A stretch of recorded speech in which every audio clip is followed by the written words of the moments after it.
What is up, RotoGrinders? 2 hours of nonstop MLB DFS conversation, taking you all the way up the lock, all the way up the first pitch. Myself and Chop, you got us for the first hour and change. We handed off to Crunch Time. Crunch Time coming in around 6:15 or so. 6:15. We have Dave Potts, Cheeseisgood, Erik Beimfohr, and Chief Meteorologist Kevin Roth. Last I checked, weather pretty clean, nothing especially dicey. Feels like it's been pretty clean for knock on. Feels like it's been pretty clean for a while when it comes to weather. Maybe I missed something over the weekend, but haven't really had any close calls when it comes to the weather. I'll drop this in chat as well for the people. Shout out to those that are still hanging out with us, grinding away. This is it, man. This is the last week of the season, Chop. A lot of these teams, they got their Mai Tais on layaway, the golf trips and things like that, and some are lining up for the playoffs. I would say you are, but no, you're still grinding away. This is your last MLB show. Shout out to you. Hell of a year for you, Chop. Well done. The knockers have been spectacular. I'm sure we're going to get 2 more for the road later on in the show, as well as the old BBP suggestions, all the goods, all the bells, all the whistles. Do hit that like button if you guys are hanging out in chat. But, where was I getting at? Yeah, this is the last week of the season for baseball. And, a lot of these teams are just playing out the string, and some of them playing really, really important games. They're jockeying for playoff position. Your Houston Astros being one of them. They're one of those teams battling. They're one of the more popular teams in the slate. They are in Sacramento, and the biggest total on the board, 11 gamer tonight, latest game. Weird slate, by the way, because it's a ton of late games. I don't know if you look at the breakdown as far as the times of some of these games. I think we have like 6 games or so after 9 o'clock. Houston Athletics, St. Louis and the Giants, a lot of West Coast games. Rockies, Seattle, Arizona hosting the Dodgers, Milwaukee hosting the Padres are hosting Milwaukee, and then Kansas City hosting Los Angeles. So I think it's 5 early. Yeah, 5 early and 6 late. A lot of West Coast action going on. Chopper, welcome. How are things? Happy Tuesday. What up, Dean? Bittersweet. Bittersweet last show of the year. It's been a heck of a journey. We started this thing back in April. When there was basketball still going on. Now we're going to end it, and there's football going on. So, baseball, man, it's a weird, crazy sport like that, but should be a fun closing week. There is a ton of playoff spots up for grabs, whether that be jockeying for the division title in some cases and a top 2 seed, which is paramount in today's MLB playoff picture, or just to flat out the guys who are jockeying for the wild card. And then there's some teams like Detroit who could be a number 2 seed, or they could not even make the playoffs. It's so bizarre. Cleveland's chasing them down.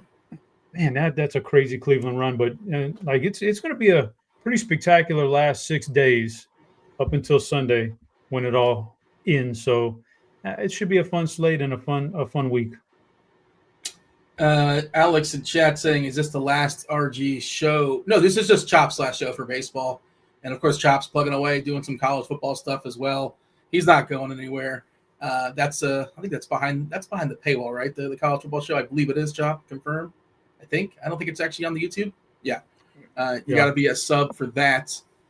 Good time to mention, by the way. Yeah, let's just knock that out. Let the people know about Combo Pro. Combo Pro are running this special. We'll talk about this special. It's $79.99 for Combo Pro. That's college football, regular football, baseball, basketball, hockey, MMA, PGA, NBA, which is only $5 more than the NFL a la carte. And you get all the bells, all the whistles, all the stuff, all the tools, everything you see as far as, the Plate IQ and Lineup HQ and Optimizer and SimLabs and all the articles and too much stuff to mention. But check out the link in the description for more information on that. Yeah, I see our guy Tim hanging out in chat. And, Tim is one of our hockey guys, one of our big hockey guys. And, this is, you mentioned that basketball's coming up, and my condolences for Freddie VanVleet. That's a bummer for your Rockets. Out of nowhere. Who saw that coming? I don't know how it happened, but that was I guess he's done for the year. And all this positive news on Jason Tatum. Like, Jason Tatum's like, yeah, I'm ready to play, basically. We'll see. Not now, but it seems very positive coming out for Tatum. So maybe we'll get to see him at the end of the season. That'll be nice, or at least a playoff run. But hockey season today, Chop. Today I started my very first hockey best ball of the year. So get excited about that. I know you're big into those hockey streets. So yeah, this is the start of the the three-peat for the Florida Panthers. It starts tonight on the first best ball draft. Okay. It's also, Chop, I don't know if you know this. I changed it up a little bit. It is a Fleet Tuesday. A Fleet Tuesday. Man, you son, man. Why on my last day do you got to change it up like that? I got to keep you on your toes because you were up all night studying all the TV shows, I'm sure. And typically it's a television Tuesday, but I decided to throw a little bit of a curveball. We're doing a Fleet Tuesday. The last baseball show is Saturday, by the way. Yeah, okay. So we go all the way up to Saturday, Sunday. I want to see what those the contests are just going to be minuscule. Of course, there's football going on, and nobody really plays baseball on Sunday anyway. As is the last game of the year, so it's the last day of the year, right? For baseball, I'm fairly certain those pools are going to be pretty dreadful. But yeah, first clue, Chop. I'm keeping your toe for all of them. I don't know why I made it singular. Your toes. The first clue for Fleet Tuesday. Producer Steve's got it scrolling. It is space. Space is our first clue. And it's just the same game as Fleet Thursday. It's the same exact game. You don't have to learn any new rules. Get in the Discord channel, RotoGrinders.com/Discord, live stream chat channel. Be the first person to tell me what athlete I'm talking about. One clue drops every 10, 15 minutes or so, give or take. And you get yourself a week free of RG Premium. Or if you want, you can get Scores and Odds. Scores and Odds, dealer's choice, whichever you prefer. All right, so that is your first clue. Get in that Discord channel. We want to give away some premium to the people. It is not the Rocket. That's a good guess, though. It's a very good guess, Chop. The Rocket, Roger Clemens. But no, it is not Roger Clemens. Is that Roger Clemens in the booth? I remember the announcer for the Yankees when she lost her mind when Roger Clemens was up in the Stein Brothers booth. I don't know why that popped in my head, but I wish we could play the drop. It's ridiculous. When he was retired and he pretended like he was retired, and Miguel Cabrera retired him in the World Series, then he came back a couple of years later. All right, let's talk about tonight's slate. It's an 11-gamer. Pitching's not amazing. Not amazing as far as the pitching. I don't know what the opportunity cost that pitcher is. Two of the best pitchers, Ohtani, he was throwing a no-hitter, and they took him after 5 innings. So that basically tells us there's no chance he's ever going to pitch beyond 5 in the regular season. That's just not happening. Doesn't mean he can't be good in 5 innings, but that is kind of his limitation. Cole Reagan's biggest K rate in the slate. He's facing biggest K rate in the slate, and he's facing the team that strikes out the most, right? The Angels just strike out an absurd amount. Now, his team's out. They're out of it. The Royals are out of it. And he threw, 62 pitches coming back from injury last time out. What is their incentive to push Cole Reagan's? I can't imagine what the incentive is. But maybe he goes 5 and change, throws 80 pitches or so, maybe. He could strike out 10 in 5 innings, and that could be good enough, easily, obviously. I just don't know how much they pitch him because why would they? There's just no upside. And then beyond that, you have the generally consistent Logan Webb in a great ballpark against a bad Cardinals lineup. And then we're not even certain just yet here, Chop, but we're pretty sure that Bryce Miller is throwing baseballs tonight. We're pretty sure it's Bryce Miller throwing baseballs tonight. And if that's the case, his season's not been good. It's not been great for Bryce Miller. He's definitely regressed from last season, but he's facing the Rockies, who are the worst team on the road. They're the worst team against righties. They're the worst, kind of, sort of, basically the worst. So Bryce Miller is just too cheap for the matchup. You're basically playing the matchup here against Colorado. And we're not, again, oh, no, wait, do we officially have the lineup? Is he officially starting? Because I'm seeing, it looks like the Seattle lineup officially did drop. Yes, it is Bryce Miller. Okay, earlier in the day, we were not sure it was going to be him, but it is him. Yeah, Chop, give me the old screenshot. Give me the overview. How you seeing tonight's 11 gamer? Crazy. I kind of see it maybe a little different. There's a lot of pitching options. I like a lot of them. I don't think anybody really stands out as like a great option, but I think there's a lot of good, solid options. They all kind of blend together. And so I got a lot of guys still in my player pool that I got to narrow down even more. But so I think there's a lot of decent options at pitcher. I think, and it's kind of similar with the hitting. There's like 7 teams hovering between 5 and 5.5 on their team total. Nobody looks like they're going berserk offensively here, at least team total wise or anything like that. So I think there's a lot of options at hitting. This is just spread out. I don't think I would worry too much about ownership tonight. You'll get different just by putting in a lineup that's halfway decent, I think. So, yeah, I think just all kinds of avenues for this slate to go flip the slate on its head. There's so many different paths here. It's crazy. What are you rolling out tonight, Chop? Just one lineup? Are you running 20 lineups? What are we doing? Yeah, I'm gonna play 20 on both sites. Get a little mix and match in there. There's a lot of options here. I wanna be able to play around with all the different combinations and see if you can strike gold here. I'm gonna keep it to. I think I've signed up for like a couple main and like 6 in total. I think on both FanDuel and DK. I think my pitching pool is 5 guys, probably 4 realistically, but I'm thinking maybe 5 if I really need some salary. We'll talk about that in a second. My producer Steve playing along. I just noticed he guessed in our private chat for today's Fleets Tuesday, and then I realized, oh yeah, I never gave him the answer. So Steve, I gave you the answer in our private chat and the Discord. It is not Felix Baumgartner. Do you know who Felix Baumgartner is, Chop? I had to Google him. Is that like a relief pitcher? No, he's an Australian skydiver. So I don't. Yeah, I didn't know. Yeah, is he the top? Is he like the best skydiver out there? Is he like the 1-1? I have no idea. He actually died this year. No, he was the guy like 10 years ago who jumped out of space, did the free fall. Yeah. Thing. How did he die? How did he die? Paragliding accident. You play around enough with those things, with that stuff, and it'll get you. Yeah, did not see that. Did you ever see the guy who climbs? What's the guy's name? I'm sure you've seen it. There's a great Free Solo. Did you watch Free Solo? Yes. That guy's insane. He's incredible. His hands are absurd too. Yeah, that's insane. The guy who climbs up way up there in the I don't know how many stories he goes up and then dives into a little low pool of water. I don't know. There's some weird people out there, man. Hey, look, if they I get it, man. Have a good time and enjoy yourself. But obviously, there's risk reward and everything.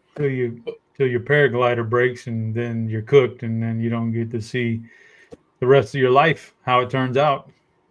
There's decisions have risk reward, right? Alex Honnold, that's his name, right? Alex Honnold, the dude from Free Solo. That is a trippy documentary. Yeah, definitely worth checking out. All right, let me check the Discord, see if we had any guesses coming on through. I got a great guess lined up. I'm just waiting for clue 2. Oh, really? I think I have the winner. I think I got the winner, but I was just waiting for clue 2. You know what? The chat is like really sharp. They know what they're on it. They're on it. Warren Moon, like what a guess that is. That's a great guess. Okay, my guess wasn't right then. Oh, your guess was Warren Moon? My queued up guess was not going to be right then. It's not Warren Moon or Bill Lee or James Harden or Butterbean or Michael Jordan or Şengün or Muggsy Bogues. There's Jordan Alvarez. There's some guesses coming on through, but yeah, a lot of guesses here in the Discord channel. We'll have another clue drop in about 5 or 10 minutes or so, but they're on top of it. Want to give away another week free of RG Premium. I'm curious to hear how deep your pitching pool is tonight, because for me, I'm going to play chalky Bryce Miller, which feels a little uncomfortable, but it just makes too much sense how bad Colorado is. The ballpark's great as well. It subdues homers. That's been his issue this season. He's not striking as many guys this year, but yeah, if you look at the K rate this year for Miller, it's down pretty significantly. Also giving up 1.67 homers per 9. That should come down, especially in Seattle. So I'm sort of leaning in on it. I think I'm okay with it. Reagan's, what is your issue? How do you feel about Reagan's? Because we're projecting 73 pitches for him. Actually, I should say that's the bat. I'm curious what RG is projecting. Somewhere probably around there. I'm just hesitant on him because he went to 3 and change his first game back. They're going nowhere. There's no reason to push him. I guess this will be his last start unless he starts on Sunday, but a lot of times he just, I'm not sure if he's scheduled for Sunday, but sometimes that stuff changes. They just roll out whoever. Can we get enough out of Reagan's? And we're projecting 80 for what it's worth. So yeah, I would say between 70 and 80 pitches is probably a reasonable projection. Is that enough against the Angels? I think so. I like Reagan's, man. I like him. I like him too. I need him on the bump though. I need him to stick around long enough. Well, I mean, I'm not throwing nobody under the bus. Respectfully, everybody has their opinion on guys, but I see, there's a lot of people out there that like Bryce Miller tonight. That's got to be based on just the matchup, and that's fine. But Bryce Miller's been, you already said it, he's been terrible this year. Like, there's a lot of Shohei is another one that pitch count, like you're just not going to get but X amount of innings out of him, but he's still playable, at a certain point. Like, so this Cole Reagans he's just such a strikeout guy, and it might be the premier matchup on the board tonight as far as strikeouts. He's striking out guy. He's still striking out guy. He's always struck guys out. He's still doing that. First game back, big strikeout guy. Never lost it, and now you're getting an Angels lineup just dropped. It's the same as we had projected, basically, which is a lot of strikeouts. Loaded with strikeouts. 7 of these are considered high strikeout guys, and I mean, they're some of the batters are in the 30% range themselves. So you're going to get, even if you get 4 innings, which I think he could get more out of this, climb up a little bit off of that 70 pitches, just a little bit. Maybe you get to 5 innings and maybe you just throw double-digit K. I like Cole Reagans. I don't know, man. He just blends in with some of the other guys. There's obviously safer options, but for a GPP, try to catch lightning in a bottle, because while we think they're going to limit him to a certain amount of pitches, maybe they let him go a little bit longer than what we really think if he's just rolling along, which there's a possibility he is just rolling right along. So I don't mind him. We also know he's reverse splits, right? And he's facing 8 righties, 1 lefty, the 1 lefty being Sean Well, the 1 contact guy in this lineup. And this is true last season as well. Last season against lefties, he's a lefty. 20.8% as far as strikeouts, 32% versus righties. Really big number. This year, the samples are not as big. 29% versus lefties, 38.8% versus righties. So it's the biggest K rate on the slate easily. Kind of a small sample. It's only 160 batters, facing a team that collectively strikes out 26.9% against righties, against lefties. So again, it's just how long they let him stick around. And the Ohtani thing is, he pitched a no-hitter. He was pitching a no-hitter, and they took him out after 5 innings. There's no issue with his pitch count. So that's it. That Roberts is telling you there's no chance he goes beyond 5. That's him telling you that. Now he might go 5. And he might go 5 pretty clean. By the way, just a side note, I don't know if you saw what FanDuel did. FanDuel, DK has Ohtani as a pitcher, and you can't roster him as a hitter.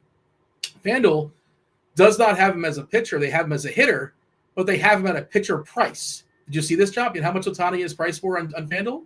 As a hitter. 8,200, ain't he? Yeah. Yeah, they dropped the ball. I mean, if you made 150 lineups, what if Ohtani double dongs? Like, nobody's playing him. Like, literally nobody's playing him. Nobody's playing him. Nobody's playing the greatest player alive. GPPs, man, he can do anything. You need 2 homers out of him, basically. But come on. I mean, FanDuel, I know it's the last week of the season, and, you're probably not paying attention like you typically might.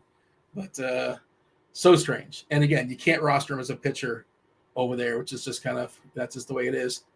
And then beyond that, Chop, I think Logan Webb is just a really good, just solid pitcher, right? He's not, ground balls, great ballpark. The K rate is good. It's not amazing. It's good, 26%. The ground balls are elite. He doesn't walk anybody. I saw he was scheduled for Sunday, but this might be his last start. You never know that stuff turns out. By the way, I just got swiped at my backup goalie. Who would take my backup goalie, Chop? Unbelievable. Oh, You're doing a best ball draft as we speak? It's a slow draft, but somebody just took him right in front of me. I have 2 hours to sit and tilt, but unbelievable. Who's taking my backup goalie? All right, we'll let this go. Is it Tim's burner? I don't think Tim is not involved in this. I can't blame. I would love to blame Tim, but Tim is not involved, unfortunately. So beyond that, I like Webb. Again, I think Ohtani and Reagans are playable. You could poke pretty big holes in both as far as how long are they going to go. And then there's not a lot of guys left standing, but there's one that I thought was kind of interesting only because Weather Edge just loves the pitchers today in Chicago. Unless this changed, I'm giving it a refresh. I don't think it has. 167 games, so it's a pretty big sample here, Chop. At 69 as far as attempt. The wind is 11 miles per hour coming in from left center. We've seen homers dip at 24%, runs dip at 10%. So pretty good environment for pitching. Now, I don't really want to pick on the Mets, and the price isn't amazing. You can also tell yourself a narrative street story that this could be the closing argument for somebody's got to win Rookie of the Year, Chop, and it's going to be Cade Horton, most likely. This is his closing argument. In the National League, I'm trying to think who else. The two Brewers are kind of there. Oh, and Baldwin, unless maybe Baldwin hits like 5 home runs down the stretch, but it's essentially Cade Horton's to lose. Again, it's not a great pool for rookies if you think about it. Kurtz, of course, in the American League, he's got that on lock. But I kind of like Horton a little bit. I'm not going to get mad at you if you want to wait Peterson. I just think that the pitching environment's good, but probably not getting there. I'm not paying the money for Hurston Waldrop. I know he's well positioned against Washington. I just don't think I'm doing that. And I'm playing 4, maybe 5. My 5th guy would be Horton, but that's kind of it. You said there's other players you're considering. You're running 20 lineups. I'm not making 20 lineups. So who have I missed? Who do you want to talk about that might be in your pool? Oh, gosh. Mike. So you mentioned Webb. Webb is obviously probably the safest guy on the board technically tonight, and there's a lot of good things about Logan Webb. Good matchup at home, all that good stuff. Low team total. You just know you pretty much know what you can get out of Webb. That's fine. Gausman is in play against Boston.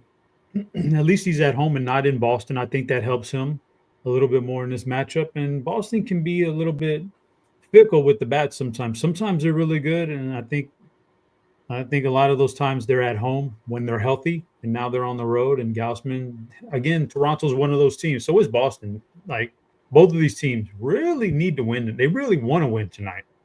Boston's another one that could miss the playoffs altogether. Toronto's holding a very slim lead on the Yankees to get the number 1 seed and to keep the division. Like, they could lose all that stuff. Well, they're both locked in. Both Toronto and the Yankees are both locked in to make the playoffs. But yeah, the position stuff up for grabs. It matters so much to be a top 2 division winner. It matters so much. And the one who doesn't win the division, even they're probably going to have the second best record in the league, but they still don't get the number 2 seed. It goes to the next division winner, which means that whoever loses this division has to play that 3-game series. You don't want that. So anyway, point being, Gausman's going to bring his A game. He's at home. I could go that route. We talked about Reagan's. A little bit about Bryce Miller. He's fine. It's a great matchup. Not been particularly good this year, but whatever. Yeah, it's a great matchup. You kind of poo-pooed Waldrop. I think Waldrop's fine. It's a good matchup. You can get around those first 2 guys in the order, and then you got some pretty clear cooking. I like Cade Horton. He's good. He's been pretty consistent. Don't mind the weather here. The Mets are absolutely flopping like dead fish, man. I can't believe they might miss the playoffs here. Like, they've been that bad. 50-50 according to Fangraphs. Yeah, they've been that bad lately because there's no way they should be on the verge of missing the play. So Cade Horton is squarely in play. Sorry, Steve, I forgot you're our Mets guy, but they're flopping. We should ask for his take. He's probably got a take as far as the Mets in the last couple weeks. But, all you got to do is get in, Steve. All you got to do is get into the playoffs, and you never know. You just get hot, so maybe that'll do it. But, yeah. So there's Zebby Matthews, I think, is on my radar because Texas is out of the playoffs now. They're cooked, and Seager's not going to come back this year. And I think there's a chance Zebby could have a good game. I think I could keep going with Luis Heel is another guy that I kept right now is still in my player pool. Man, he's been inconsistent. He's always been inconsistent with the control. He's been so lucky this year. Yeah, he's always been like that with the control and everything. But again, they need to win. They don't want to go to the bullpen too early tonight. And it's the White Sox, who some people actually may chalk up as a sneaky stack, and I get that part of it too. But generally, you can control the White Sox. They're not great offensively. They're just sneaky sometimes. So Luis Hill's in play. One more guy I'll mention way off the radar, Dean, and this is like I don't even know if I'm playing this guy. But Christian Javier, at times he's looked better. I don't like the fact that he's a fly ball pitcher in this park and all that stuff, but man, they need some innings out of a starter, and they need a win.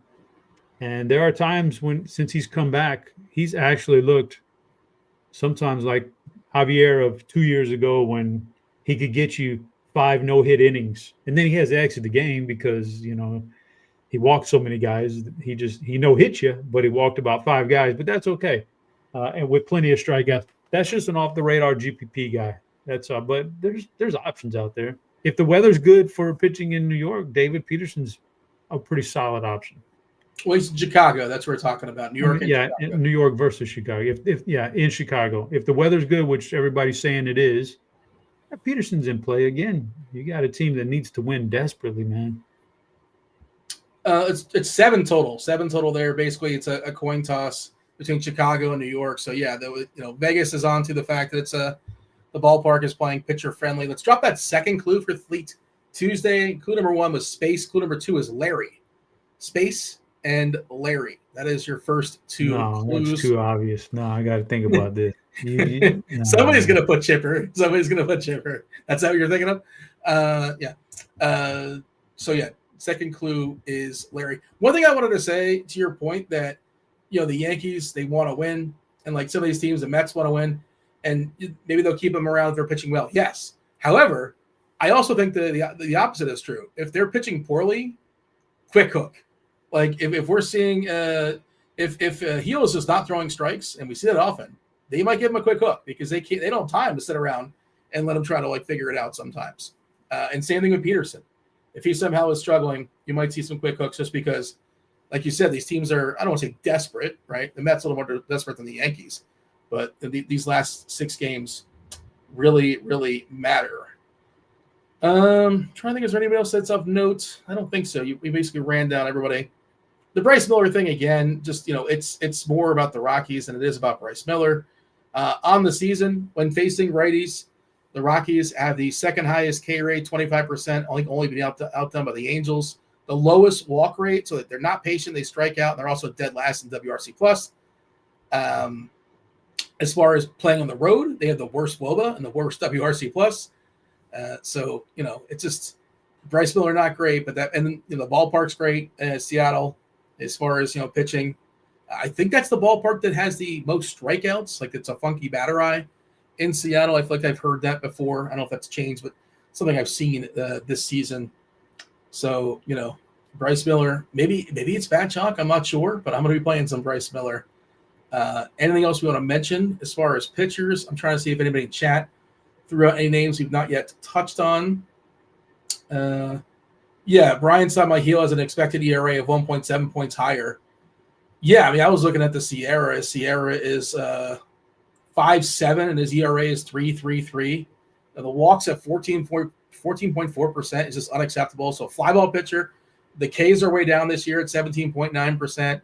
Now you mentioned the White Sox aren't very good, and that's true. And their team total is like 3 and change. It's not a big number, but I will sooner play White Sox like minis, probably not a full stack, rather than getting to heel. But that's just me. But he's kind of got away with it so far. He's been getting away with it. Anybody else we want to talk about before we scoot along? Chat's asking about McCade Brown. I don't think that's somebody. No, I'm hard pass on that one. His walk rate is higher than his K rate, Chop. Yeah, I covered everybody I thought was relevant tonight. Let's see some guesses. Somebody did guess Chipper, Tim Duncan, Dwight Howard, LeBron, Patrick Ewing, Walt Frazier. It is not Akeem Olajuwon or Mercury Morris. Mercury Morris. That's a good guess. Mercury Morris. Kevin McHale, Ragib Ismail. Well, that's a good guess as well. Or Tracy McGrady or Larry Bird or Amon Ra, the Sun God, Dirk Nowitzki. A lot of guesses coming on through, or Sam Cassell. Yeah, people are making some sharp guesses though. We're gonna get there. We've really got a smart chats. Chop, do you want to give the summary? I know you've talked about it, but let's just give a summary for the people. Let them know if they just tuned in, they missed the first half hour. How are you approaching pitching tonight? I think there's a lot of options to you. I'm approaching it as if it's kind of a wide open thing, with only really Logan Webb being the only really rock solid, consistent, great option. Everybody else has question marks, but I think you could play a lot of these other guys. Bryce Miller with the matchup. Kevin Gausman is pretty good and all that good stuff. Reagans and Shohei have pitch limits, but super high octane strikeout guys. There's a series of Cade Horton is really solid, and then there's a whole bunch of there's about 6 guys after that are a clear tier below everybody, but are still playable. Zebby Matthews is of the world, and David Peterson's, Waldrips, and those kind of guys. So I think pitching outside of Logan Webb is kind of wide open, and Logan Webb himself isn't even the most exciting thing you can roster in DFS. So with all that being said, I think take a look at the top 10 guys and kind of just mix and match some pitching options, because you're just hoping for 2 of them to hit, but any of them could hit. Webb's also the kind of guy that if this is like his last start of the season, he can go out with like a CGSO, like throw 98 pitches against the Cardinals and strike out like 7. That's something he can absolutely do. This Cardinals lineup not good. The ballpark's great. We did get a scratch, by the way. Josh Smith is out of the Rangers lineup. I'm trying to see who's jumping in there. It makes life a little bit easier for Zebby. They were leading off Jock Peterson before, by the way. We didn't mention that. Prototypical leadoff hitter Jock Peterson. So it's Jock Jams, Langford, Osuna, Berger, Garcia, Young, Higashioka, Freeman, and Duran. I'm not sure who's jumping in there, but I assume that is a downgrade with Smith getting scratched for one of those. Somebody jumping in there. It's not. Maybe it's Osuna. I think Osuna was the guy that was not starting, and he's jumping in there for Smith. But I guess that makes the matchup a little bit more appealing for Zebby. All right. So Chop, you went ahead. You did break the rules. You guessed, a second time on clue number 2, but you did guess correctly. I knew it, man. I got it. Oh. Yeah, I don't know if you figured it out, but I guess you did figure it out. Yeah, it just hit me while you were talking. Look at you, Chop, going out with a bang, beating the entire chat. Oh, that's 2 shows in a row. It's you versus the world, man. That's really impressive. Chat, step up your game. Step up your game, guys. You got it in 2. We'll drop the third clue. Let's drop the third clue. I mean, technically, I took an extra guess, so let's just say I got it in 3. So, well, yeah, you would have guessed it right now anyway, because the third clue is killer, space, Larry, and killer. That is the first 3 clues. Get in that Discord, win yourself some RG Premium. Shout out to Chop, his last baseball show of the year, and he goes out on top. All right, we are going to throw these teams in some tiers. You did the honor of ranking our tiers today. I have no clue what you ranked, going in blind, which I like. It's kind of fun. So Chop, what is our tier categories for the last? So for my last show, listen. This is again. I'm going to preface. There are so many options here. People will disagree. But it's a very subjective list. So a lot of options it could have been, and to narrow it down to 5 things here, it's very difficult. But in honor of me and my last show of the MLB season, it is my season finale. So I tiered up season finales, not series finales, although they could be, could be one and the same. Could be one and the same. Also, Dexter's in the one hole. Well, so not series finale. Trinity. It could be just season. Dean, I mean, I know you got a lot of guesses going through your head, but man, there's so many options out there for good and bad season finales throughout the course of the years. So I don't know. I know you well enough that Dexter is going to be up there. At least I think it is. Maybe it's not. Never mind. Looks like I'm wrong. I have to be honest with you, Dean. I've never seen Dexter. Oh, I thought you were a Dexter guy. Never mind. No, I don't. No, I'm not a Dexter guy. I've never seen Dexter, so I couldn't speak to Put that. it on the list. Now, okay. See how I took a little leeway here too. Yeah, Season finales don't necessarily mean TV shows. I put a couple sports teams in there because their season was a finale in one way or another.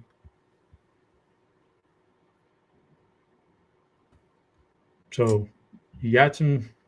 You got Rockets 93-94. Was that the? There was one year when the Rockets went back to back when Jordan did his thing. Which one of the years was they did a split screen with OJ's the Ford Bronco? That was this one, the 93-94 against the Knicks. That was the OJ year. Yeah. But this was the Rockets' first.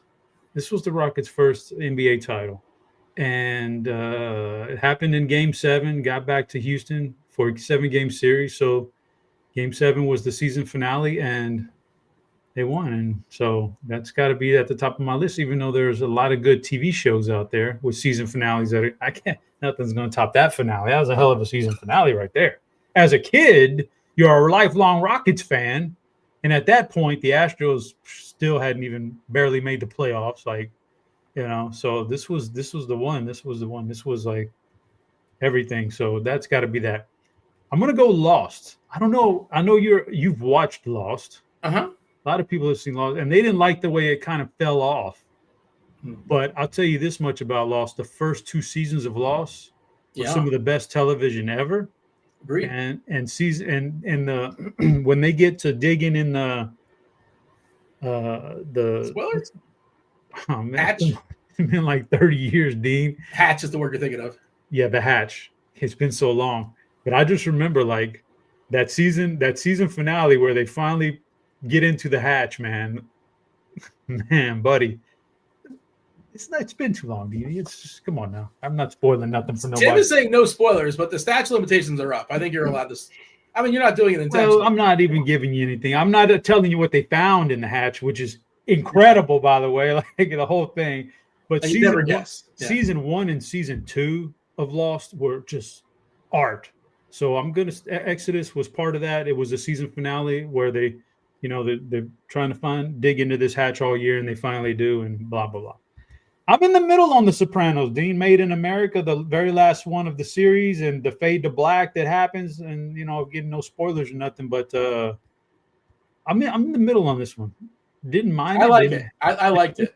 Didn't hate it, so I'm kind of like everybody has their own opinions, man. But I mean, come on, the Seinfeld, the finale that was the series finale. Yeah, not great. It was such a good show for so long. I can't believe they did that at the end, man. No spoilers, but didn't like the way that turned out because that was such a good show for all those years. The worst season finale to me had to be the 2019 Astros. That was the best team that's never won a World Series. I'll stick by that one. Oh. I really believe that. What about the Montreal Expos? Like 92 Expos. They were good too. But those Astros had a lineup from 1 through 9. That was Jordan's rookie year. You had Brantley, who was just a little bit past his prime, but was still awesome. All the Correa, Springer, Altuve, all the guys who were postseason. Bregman. Great lineup 1 through 9. You had the top 2 Cy Young guys at the top of the rotation, Cole and Verlander. He had such a good team, and to get beat in 7 games by just a super red hot Washington team, disappointing. So that was my worst season finale ever. But everybody has their opinions, so yeah, let's go with it. Tim says True Detective season 1, and the way I remember it, it was kind of anticlimactic, the season finale. I remember I know everybody loves that show and loves that first season, and I liked it. But I think it's a little overrated. And if I remember correctly, it ended kind of anticlimactically. Wow, overrated. Wow. Yeah, I think it's overrated. It's good. I liked it, but overrated. Damn, he's on you, Tim. He's saying your show's overrated, man. People love True Detective. And I think it was a good season 1. Yeah. They had some. I don't know about the finale being one of the better finales, but I'll tell you, they had a couple of episodes in there that were some of the better TV episodes I've ever seen. It's like the 3rd or 4th episode. There's like a 3 or 4 minute water. That's really, really impressive. I don't know if you've seen it, you remember it, but it's a great show. It's very, very good. But I don't remember the finale being very good. It was just kind of uneventful. But okay, let's scoot along. Oh, we got a winner. Shout out to this is a repeat winner. Iowa boy took it down in chat. Today's Fleet Tuesday. Producer Steve has already juiced them up with a RG Premium. Okay, let's go ahead. Let's throw some teams in some tiers. First game we're talking about, 11 gamer. It is the Yankees. The Yankees are home. They one of the biggest totals on the board against Shane Smith, Luis Heel. We talked about Luis Heel being lucky, but he's a monster favorite, minus 240 favorite against the White Sox, who, their lineup is not particularly good. But this season, Colson Montgomery's been awesome against righties. I don't mind Kyle Teal batting second. I kind of like that mini chop, like the 2-3, although catcher is really, really good today. It's a loaded position. Like the first 4 or 5 catchers are really good. So, and you're going to get them basically no ownership, I would imagine. And the Yankees, of course, are the Yankees, and they're fully motivated. So you can see them absolutely annihilating Chicago. One of the bigger, more appealing offenses on the board, in my estimation. What say you, though? You do the tier rankings. So where are we putting New York and Chicago? Yeah. So before I even get to that, there's some chatter in chat that I'm being biased on my board. Well, it's my board. Yes, I'm being biased. I can be all biased. Guys, it's my board. You can put whatever you want on your tier board at your house right now. Do it. Yeah, I'm a little biased, and that's okay. So I'm putting the Chicago White Sox in tier 4. I really don't want to take this stack. I get it. I especially don't want to take it if I've heard multiple people out there who are very smart and people listen to those guys say that the Chicago is a sneaky stack. Well, that's just going to up the ownership a little bit even more.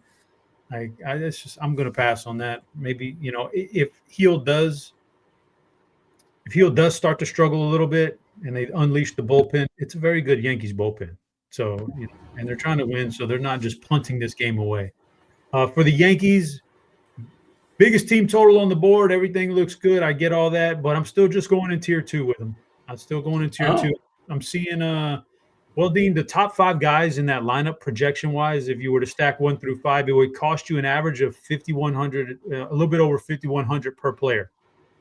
That's a lot of big money for stacking for a high-owned team. So because we live in a salary cap. Is that what you're saying? You better believe there's a salary cap out there, and some nights it's rougher than others. But that's a big money stack right there. And Shane Smith is not great. It's not a good environment for pitching, but he's not terrible. So that's fine. Just a tier 2. There you go. Steve on top of things. Okay, let's move along. 10 more games to rank. It's Boston and Toronto. Like you said, 2 teams jockeying for playoff position. Kevin Gausman, Lucas Giolito. Toronto is the favorite here, minus 164. Where are we throwing the Blue Jays and the Sox? So Toronto, this is a good series. Both these teams desperately need to try to win some games here. One needs to win to make the playoffs. One needs to try to just hang on to that division because it means so much in the playoff picture. Boston's going to tier 4. Gausman's been good this year. He's bounced back this year. Like there was a chance last year. We were looking at him saying, "Is he washed? Is he washed?" Well, he dropped that walk rate down to 6.5% this year. Looks a lot stronger. Getting some strikeouts this year, which he wasn't getting next year. So I kind of don't want to play around with Boston too much. Toronto's a tier 2. They're good. They're a good offense. They're at home. Giolito can be really porous at times. Just depends on what Giolito you're going to get. So I'm going to put them in tier 2. All right. Toronto, tier 2. Boston in tier 4. The Seinfeld finale. Moving along. 9 more games to go. We will drop the 4th clue. We did get a winner, but let's just play it out for fun. The 4th clue chop is Pentagon. Space, Larry, Killer, and Pentagon. That is the first 4 clues for Fleet Thursday. Washington, the Nats. The Nats are in Atlanta. 9 total. Hurston Waldrop is a pretty big favorite here, almost minus 200 favorite against the Nats. Over a 5-team total for Atlanta as well. So they look like they're projecting pretty good. The Braves, that is. Where do you want to throw Atlanta and the Washington Nationals? Oh, man. We just got the Royals lineup in, and I'm not a fan. Not a fan, Dean. What's wrong with it? Who did you want? Jock. No Caglione? Yeah, I had him on survey too. I got to change that, but I thought he was a sneaky home run guy tonight. But that's off the table. They actually didn't. India's out of that lineup too, so they spared you there. He stinks. Yeah. But what's going to happen is Grichuk starting? Yeah, so he's gonna jump out at some point, right? So that's annoying. He probably gets pitch hit. Well, not for sure, but decent chance, right? And same thing with Tolbert. Maybe. Yeah. Man, Caglione was like he was a finalist. He was a finalist for the Chobber Knocker season finale, but really? He was a finalist. Yeah, I was gonna go crazy off the radar, but I didn't. He was a hero for me the other day, Chop. He hit a 3-run homer off the shortstop, and I almost got there. I almost got there with the Caglione homer, but we jumped up pretty nicely with our Royal stack. Was that last week when they dropped 20 or so? Yeah, they've been coming along. The offense has been a lot better lately. Washington, for me, is a tier 5 here. I just kind of don't want to play around with that one. They're just a two-man show, really, on offense. And I'm missing some guys tonight that didn't make the lineup. So Atlanta's a tier 2. Hitting better lately. They're better. And Matt Olson's one of the better, one of the hotter hitters in baseball. I wrote him up yesterday. He didn't do anything yesterday, but he's been steaming hot. So if you believe in that kind of thing, he's got an even better matchup tonight. And so, and the Braves in general, it's a good match. If you can get Lord out of the game, the bullpen is imploding for Washington these days. So tier 2 for Baltimore. I mean, for Atlanta. Yeah, Matt Olson, hotter than Hansel there for a little bit. He's cooled off a little, right? He had like 4, 5, 6 games in a row. He's not a homer, but I think he had a homer streak of maybe 5 games in a row. So he's closing in on 30 for the season. Kind of a disappointing season for Matt Olson, for him at least. But he should, we'll see if he gets the 30 on the year, which would still be kind of disappointing if you're in those season-long streaks. We mentioned this, the Mets and the Cubs, they're in a game that's not expected a lot of runs. It's not a lot of homers, despite the pretty good offenses here. 7 total. Kate Horton taking on David Peterson. Just want to mention once again, Weather Edge does not like the environment for hitting baseballs at Wrigley. Wind is blowing in pretty strong from left center. Coin toss, 3.5 team total for both teams. I'm not making nearly enough lineups to consider anybody here, Chop. I'm just crossing them off my list. How are you handling the Mets and the Cubs? Well, I think you kind of summed it all up right there. So not much more to that, except for both of these teams are offensively going to go into tier 4 for this game. But what it does bring up is the Chicago bullpen since the All-Star break has been really good, or All-Star break / trade deadline, whatever you want to call it. They've been really good. They've been knocker blocker. Yeah, obviously you're checking. Glad you're keeping up with us here. That leads the season finale, and I don't know how you guys are going to go the whole fall without the knocker blockers, but could I DM you and get a personal knocker blocker? Is that something you get? Choppers knocker blockers season finale edition. Nothing special going on here, but I would like to shout out this Chicago bullpen, which has been much better and helping them get to this playoff spot. So Andrew Kittredge deserves a little love. He's over his 20 innings for a reliever is actually a kind of a big thing because they only come out for like 1 inning at a time. So over his last 20 innings, 38% K rate, 1.64 Sierra has been really good. Recently, been very good this whole year. I don't know if you've ever watched Kittredge pitch, Dean, but he doesn't do it with a lot of flair and flash. He's got that slider. He throws it a lot. It's I don't want to say it's unhittable, but he's consistently in his career with that slider gets a 40% whiff rate. Guys, you can't lay off of it. It just down and away to righties. They just can't lay off. So he gets a great chase rate. It helps the strikeouts. It's just a great pitch. Andrew Kittredge deserves a little love, man. Deserves a little love. So that's the chopper knocker blocker season finale. Big boy Kittredge.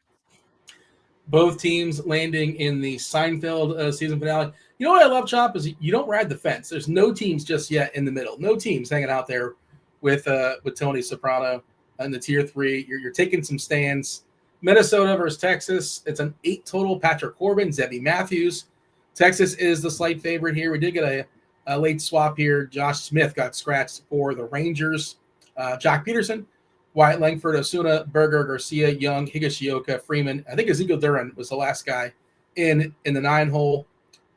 Minnesota, Buxton leading off, and possible pinch hit stuff, right? If when a righty comes in, it did start Cody Clemens, so I assume he sticks around left on left. But Buxton, I think, is a really good tournament play. But I don't know. You tell me, how do you feel about Minnesota and Texas? I don't really like this game a heck of a lot. No Josh Smith, even better for Zebby Matthews, better for Zebby. So I bump him up a little bit, just a hair. Texas is going in tier 4. This is I think Zebby's all right. The lineup is just the veterans in that lineup can't feel like super enthused about playing out the last 6 games when you've been bumped from the playoffs. So I'm kind of thinking Texas is tier 4. Minnesota, just based on this, it's Patrick Corbin. I got to go tier 2. I can't have a slate where I don't stack against Patrick Corbin, even though it's been terrible this whole year. That's not been profitable, but got to do it one last time here. So tier 2 for Minnesota. They do have, a stack doesn't necessarily have to be a full 5-man stack. It could be a little 3-man, and the top of that 3-man order there for Minnesota is actually pretty decent looking. All right, Cole Reagans is in LA. Pretty big favorite here. 5 total here for Kansas City. A little different lineup than we expected. Garcia, Witt, Vinny P on Tortellini Tuesday, batting 3rd. Sal Perez, who's had an awesome season. Does he have close to 40 home runs? I feel like he does. He's been spectacular this year. We got Yaz starting left on left. Grichuk is in there. Potential pinch hit stuff if when Reddy comes in. A couple lefties are starting behind him, and Frazier. Carter Jensen, catcher. I assume he's catching and Sal Perez is DHing, but I have not seen that.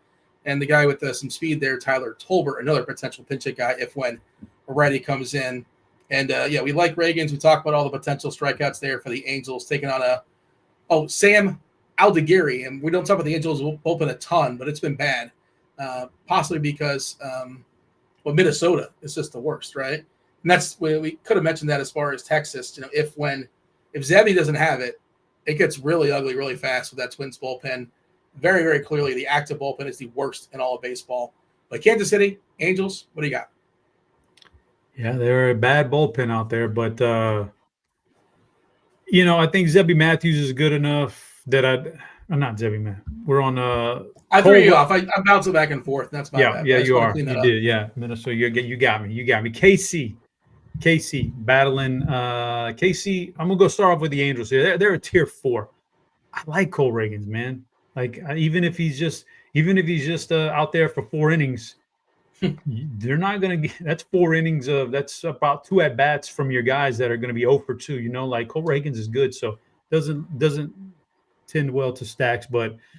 As far as the KC is now, I made these rankings, Dean, prior to the show when I thought Caglione was going to be in the lineup, but I'm not going to change it now. I'm going to stick with KC as a tier 1. I don't like the lineup I saw, but I like it. I still like it in general, in compared to the rest of the stuff on the slate. So KC's going in tier 1 against what we think is a porous starting pitcher and a porous bullpen, and they've been hot lately. You mentioned the 20 runs the other night. They've actually had some guys pick up the pace here late in the year that's made them a lot better than they were for about 3/4 of the season. So KC's our first tier 1 team tonight. KC in tier 1, and you threw the Angels in tier 4. Tier 4, hanging out with Seinfeld. I do see our 5th clue is scrolling. We're just playing it out for fun, playing out the string. Much like the Angels are. The 5th clue is Wish. Wish is the 5th clue. That's space, Larry, Killer, Pentagon, and Wish. We'll tell you how we got there soon enough. A few more games to go. A few more games to knock out. Crunch time coming out in about 15 minutes or so. Day Pots. Cheeseisgood. You got Erik Beimfohr. You have Chief Mineralogist Kevin Roth. I don't think we have anything especially dicey. Let's see if anything's been updated this far. Okay, so we have Straight Yellow in Baltimore. That game is not on our slate, right? That's a different. Yeah, okay. That's a 6:30. It's yellow in Baltimore. It's green in Cleveland. Also not in our slate. Yellow green in Philly. Yellow green for the Yankees. My best guess here is that the rain will stay just far enough northwest of the ballpark so that they play without issue, but it's pretty close. I'll certainly leave it in a chance for a delay in case models are a bit off. And green-yellow for the Mets, Chicago, maybe a 5% chance of a shower, heavy enough to cause a delay, maybe lower than that. Winds are blowing in from left at 10 miles per hour, which is a nice boost to pitchers. I read all that, and I can go ahead and drop this link in chat for the people as well. Do hit that like button. Subscribe, turn on those notifications so you know when we go live. All right, continuing, moving on. We have up next, we have no official lineups just yet here, Chop, but it's Milwaukee and San Diego. Bruce Zimmerman versus Randy Vasquez. We are not projecting Tatis to be in there. I think he's day-to-day, if I'm not mistaken. I'm not sure what's up with him, but I'm fairly certain he didn't play yesterday as well. So certainly a big hit there for San Diego, assuming he's not in. Where do you want to put the Brewers and the Padres, the Fathers? Yeah, this is going to be a weird ranking right here. I do this with a purpose, Dean. I don't just mail it in. I don't just mail it in here. I do this, and I'm not just sorting by team total and then and then tearing them up. So this is a weird one, but you would think these are kind of flip-flopped. But I'm going San Diego down in tier 4, even against this matchup. I'm going San Diego in tier 4. I just don't believe in them tonight offensively. You mentioned Tatis. They clinched a playoff spot last night. So you never know about how they're going to be feeling today. It's a big ballpark. I'm just going in tier 4, even with that matchup. And it's the flip side over there, Milwaukee, that's going to be a tier 2 team for me against Randy Vasquez, who we know has been awful against lefties. His duration of his time in the big leagues, basically. So doesn't strike anybody out. I don't love Milwaukee's lineup, but I still think that there's enough there to put them in tier 2. So the Padres clinched last night. They clinched, or are they officially a postseason berth? Okay, yeah. Obviously, they're not ahead of the Dodgers. They got a chance to catch the Dodgers. I'm seeing the note on Tatis is he was ill. He wasn't at the ballpark last night. In the notes, it doesn't seem very optimistic. Baseball operations basically said that the hope is that Tatis will be able to return to the lineup later this week. So I guess they think he's going to be ill for several days because it's just Tuesday. So we're guessing he's not going to be in, but no official lineup just yet for San Diego. Okay, moving along. Next up, it's the Dodgers and the D-backs. We do have Arizona's lineup. I don't think we have the Dodgers. I'm giving it a refresh list. It just dropped on through for us. No, not just yet. Ohtani versus Pfaadt. LA, about a 5-team total, locked in for 9 against the righty Brandon Pfaadt. Again, Ohtani only available as a pitcher on DK, not a hitter on DK. He's only available as a hitter on FanDuel, and he's 8-2. And I do want to check because earlier in the day, I sent this by our projection team. Okay, I think this has changed. Yeah, earlier in the day, they had his pitching projection in there. So he was actually hitting optimals. This is way earlier in the day. And I'm like, he's 8-2. There's no way Ohtani's optimal. I know Ohtani's the best hitter in the world, but he's not optimal. And they had his pitching projection, so I guess they got that sorted. They got that figured out. But so I imagine he's no longer hitting stuff because he's got a ridiculous asking price on FanDuel. Dodgers, D-backs, what do you got? Yes, interesting game. Dina, I'll throw out there this weird. This was a crazy stat to me when I looked this one up. If you stack the Dodgers top 5 guys tonight, projection wise, not necessarily in the lineup, but projection wise, you pay about $4,700 per player, which is a lot. But if you stock the Arizona top 5 guys projection wise against Shohei, you're spending over $5,400 per player. They are super expensive. Arizona is. That's outrageous. So Arizona's a clear tier 5 for me. I just don't think it. I don't think it's going to happen against Shohei, and the bullpen for the Dodgers is okay. And I think they need to get some guys in that bullpen some work and get them back on track that are struggling. So I think they would be quick to turn to a leverage arm pretty early if they have to. So Arizona's a tier 5. The Dodgers are always powerful. They're always, got that thing going in them. So they're a tier 2 always. So they're just good. All right, shout out my guy J3 in chats, and I don't know if J3, if you listened to Beer's 6-pack today, but all your lobbying paid off. So shout out to you for if you know, you know. But Beer is I think he did his last baseball 6-pack. He's still doing football ones, obviously. He gave a shout out to who you were asking, who you were demanding a shout out for. So all your lobbying paid off. So do check out that video. Okay, 15 minutes, 10, 15 minutes, depending on when they jump in here. Crunch time. On layaway, Dave Potts, Kevin Roth, Erik Beimfohr. Do we want to tell the people how we figured out today's Fleet Tuesday? Let's tell the people, Chop. You actually guessed it, so feel free. Space Larry. I think you got it on Space and Larry, if I'm not mistaken. Maybe you got there in Killer. I don't recall. No, I think you just got there in 2 clues. But tell the people. 2 clues, but I took an extra guess on. That's just because it was in there, and I knew somebody would get it, so I wanted to beat everybody. But I mean, Space. So that was that was all over. It could be Space Jam, and then you threw Larry, and I was there, Space Jam, Larry Bird, and like, what's going on here? I didn't know. That's when I guessed Akeem, because maybe it was a lot. But Space, what team? Some teams are mascots or whatever synonymous with space. So one of them being the Astros for sure. Larry, yeah, Larry. I kind of clicked after a minute that one of the players, maybe the best player in franchise history, perhaps, was traded one year at the deadline when he was just a minor leaguer for a reliever named Larry Anderson, who was a nothing burger.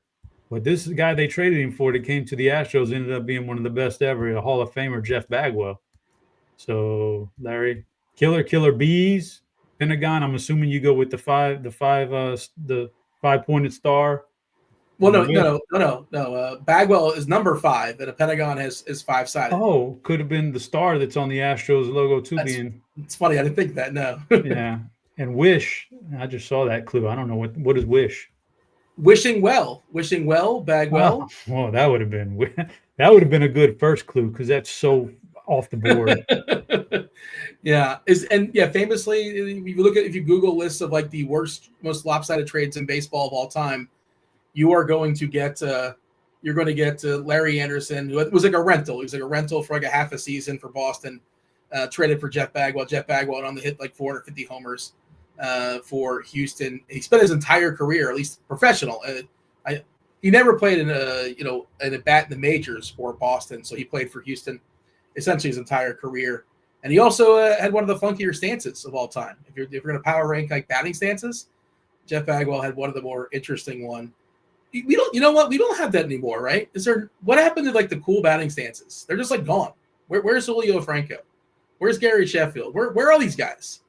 Who's got the cool batting stance now? Nobody. Am I missing somebody? Who's got the coolest batting stance in baseball? Let me know in chat. You got somebody, chat? Right now, no, they're all like slaves to the iPads right there in the cage, and you got to get everything perfect. So no, you're not going to see. I don't think you see that anymore. Kevin Youkilis was a great batting stance. Phil Plantier, remember Phil Plantier? Oh yeah, Phil Plantier. Uppercut. Yeah. Tony Batista, he would in the chat. They're on. He would like stick the bat like aggressively at the pitcher. Juan Soto's a good one, but like it's not really a stance. It's more like the whole operation. Yeah. The nut grab, and that's not necessarily a part of the stance, but trying to see who else would be. Craig Counsell, where he's like straight up was Craig Counsell. Some pretty interesting ones. And they just kind of gone away. Some of the cooler batting stances. Okay, we have a few more games, Chop. We also have the knockers, and we have the old BBP suggestion as well. Colorado, Seattle, Bryce Miller taking on McCade Brown. Seattle is a 5 total. Colorado doesn't even reach 3. Seattle is a monster favorite, despite Bryce Miller being kind of terrible this year. Almost a 3-1 favorite. Where do you want to throw the Mariners and the Rockies? Well, Colorado's going in tier 4. I mean, out of the fact that maybe Bryce Miller implodes a little bit, I'm going to bump him and keep him out of tier 5, but they're certainly not a team I want to stack in this matchup. So tier 4, just because Bryce Miller has certainly not been this great pitcher. He can have his moments where he's been pretty bad this year and he's gotten very lucky. So that's a tier 4. Seattle. Props to Seattle, man. They're in the division with the Astros. I follow them quite closely. They made quite the splash at the deadline, and it has paid off in spades. They bolstered their offense in a major way. They're a tier 1 team. I know that they're at home and we don't like this ballpark, but I'm fine with it. They're just a good, solid team. With like 1 through 6, 1 through 7 is exceptional. They get a good matchup tonight. Yeah, we're going tier 1 for Seattle. All right, Seattle joining Kansas City as the only other tier 1 team right now. 93, 94, Houston Rockets. Okay, 2 more games to go. Cardinals, Giants. Cardinals barely a 3 total. Bad team, bad ballpark, tough opponent in Logan Webb. Logan Webb, pretty big favorite here, minus 205. Andre Palante doing the pitching for the Cards. Where do you want to put the Giants and St. Louis? Giants, St. Louis at Frisco. Now, I don't like the ballpark, and I mentioned this in the survey today. It's just not sexy ballpark, but San Francisco still has a 4.4 implied team total, which is a pretty healthy number. It's a good matchup. They've got a good lineup. They've been swinging the bat better lately. I'm putting them in tier 2. They deserve that. Palante's not going to strike anybody out, so you got a lot of outs here. St. Louis is a tier 5. Logan Webb is rock solid, maybe the best pitcher on the slate. St. Louis is not a good offense. Tier 5. Chop, I know you're not supposed to say anything during a no-hitter. What are the rules when unprecedented, never in the history of tiers? It's never happened. And maybe I shouldn't say something, but I'm going to say it. Like, whatever. Announcers, Jinx, if you want to call it that. We've never once in the history of tiers have had tier 3 completely blank, just like not even acknowledged. You've taken a stand on every single team. There's only one game left. Now, producer Steve is trying to manipulate his way, there goes the announcer Jinx, I suppose. But you have final say. It's your Astros. They're in Sacramento, taking on the Athletics. Jeffrey Springs against Christian Javier. No Houston lineup just yet. Is that because Pena's sort of iffy? Is that the deal? Is that maybe? Well, also it's like 4 hours later, so I guess that makes sense. But we're not sure if Pena's going to play. I did see he's day to day. Yeah, your Astros and the Athletics, biggest total on the board combined, 10.5. Both teams over a 5 total. Great ballpark, great hitting environment. It's going to be in the 90s, I'm seeing. So, yeah, talk to me about the Astros and the Athletics. I'm in a zone, Dean. I didn't even hear what you just said about no hitters. I'm in a zone, bro. I didn't even hear it. Look, we're going to Oakland. Christian Javier, I do like him, but yes, he is one of the bigger walk risks on the slate. Like, he will walk 5 or 6 guys in 5 innings. Oakland's just in this ballpark, and he's a fly ball pitcher too. They're a tier 2. I can't knock Oakland down too much here. They're a tier 2. A lot of good things about that lineup. Jeffrey Springs, I think, is respectable. The Astros lineup, I'm actually surprised everybody's projecting Jeremy Pena in. That's an oblique injury. Those things usually last quite a while. If he missed the most important game of the year, which was the last game on Sunday against Seattle, it stands to reason he might be out for a while. So I'm a little bit surprised that everybody's projecting him in. But with or without Pena, I would bump Paredes up to the leadoff spot. He was really good in that spot earlier this year, but they'll probably do Altuve there. There's still power in this lineup. Houston's a tier 1 team, Dean. Can't nothing I can do about it. And there it is. The first time ever. Take a screenshot. You've never seen it before. First time in the history. How symmetrical is that? Look at that. Look at this. This is not planned in any way. It just happened organically. What a finale. The next tier list, this might be up there on the finales. I think Tim's up tomorrow, and Tim's hanging out. He's scouting. He's in chat. We'll see if Tim walks the plank, or how ambitious he is as far as taking a stand or not. I'm pretty sure it's myself and Tim tomorrow night. But yeah, Pena was in the lineup yesterday, but he was taken out. I don't know if that was precautionary. Pena they had a day off yesterday. By the way, my bad. I thought Tim was in the schedule. My bad. I misread it. Apparently it's TJ, so I cannot read the schedule. But on Sunday he was in the lineup and he was taken out. So that's what I meant. Yeah, he was in the Sunday lineup and he was taken out. So maybe it was just a precautionary thing, but like you said, it was an important game for them. So maybe it's a legit injury and something to monitor. We are projecting him to start. Keep an eye on that. You'll have plenty of pivots, right? Because like I said at the top of the show, there are 5 games early and 6 games late, which you don't really get very often. 6 games from 9:38 and beyond. Did we get any other lineups? I think some lineups are coming on through. Javi Baez was scratched. We don't really care about that for our purposes. He has a neck, so he cannot play baseball today. But Detroit is not on our slate. That's why we did not talk about Tarek Skubal. Okay, let's go ahead and recap the board. If you missed it, Chop, he did his tier ranking was season finales, not necessarily series finales, just season finales was his categories. Tier 1, the 93-94 Rockets. That's Kansas City, Seattle, and Houston. Lost the Exodus season, which I think was season 2. Finale was season 1. That was season 1? Okay. New York, Toronto, Atlanta, Minnesota, Milwaukee, the Dodgers, San Fran, and the Athletics. Tier 3, Sopranos Made in America. Just, you got AJ, you have Tony Soprano, you got the Youngin' Rings, you got Journey, but no teams hanging out there in Tier 3. The Seinfeld finale with John Panette. It is the Cubs, Angels, Texas, White Sox, Boston, Mets, Padres, Rockies. And all the way in the bottom, Tier 5, the 2019 Astros Game 7 were, well, it's just a coincidence that the Nationals ended up in Tier 5 because that's the team that beat the Astros, right? So just sort of worked out that way. Justifiably so, because that team kind of stinks now. All right, Chopper, this is the moment everybody waits for. They want the knockers, the final knockers of the season for you, and the BVP suggestion. What do you got?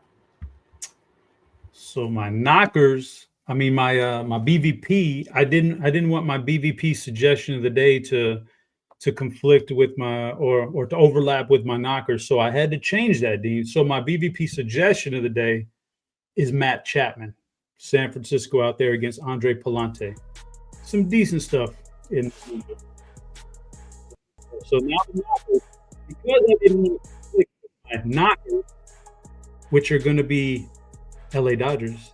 I didn't put bets up there, but my knockers. Who doesn't like fat knockers, Dean? Who doesn't like fat knockers or fat? What is fat? His name's Fat, right? Brandon Fat. Oh, yeah, I see what you're doing. Okay. Yes, fat knockers. Who doesn't like fat knockers? Hopefully these guys make the lineup. Max Muncy, Tommy Edman. Let's roll. Matt Chapman, by the way, 10 official at bats versus Palante. 3 singles, 3 doubles, 3 strikeouts, no homers. But the algorithm says it's still saying it's pointing to Matt Chapman being the guy. I do see Crunch Time is fully assembled. We have Dave Potts, Cheeseisgood, as well as Erik Beimfohr, and Chief Meteorologist Kevin Roth. Let's do it. Let's seamlessly segue to Crunch Time right now.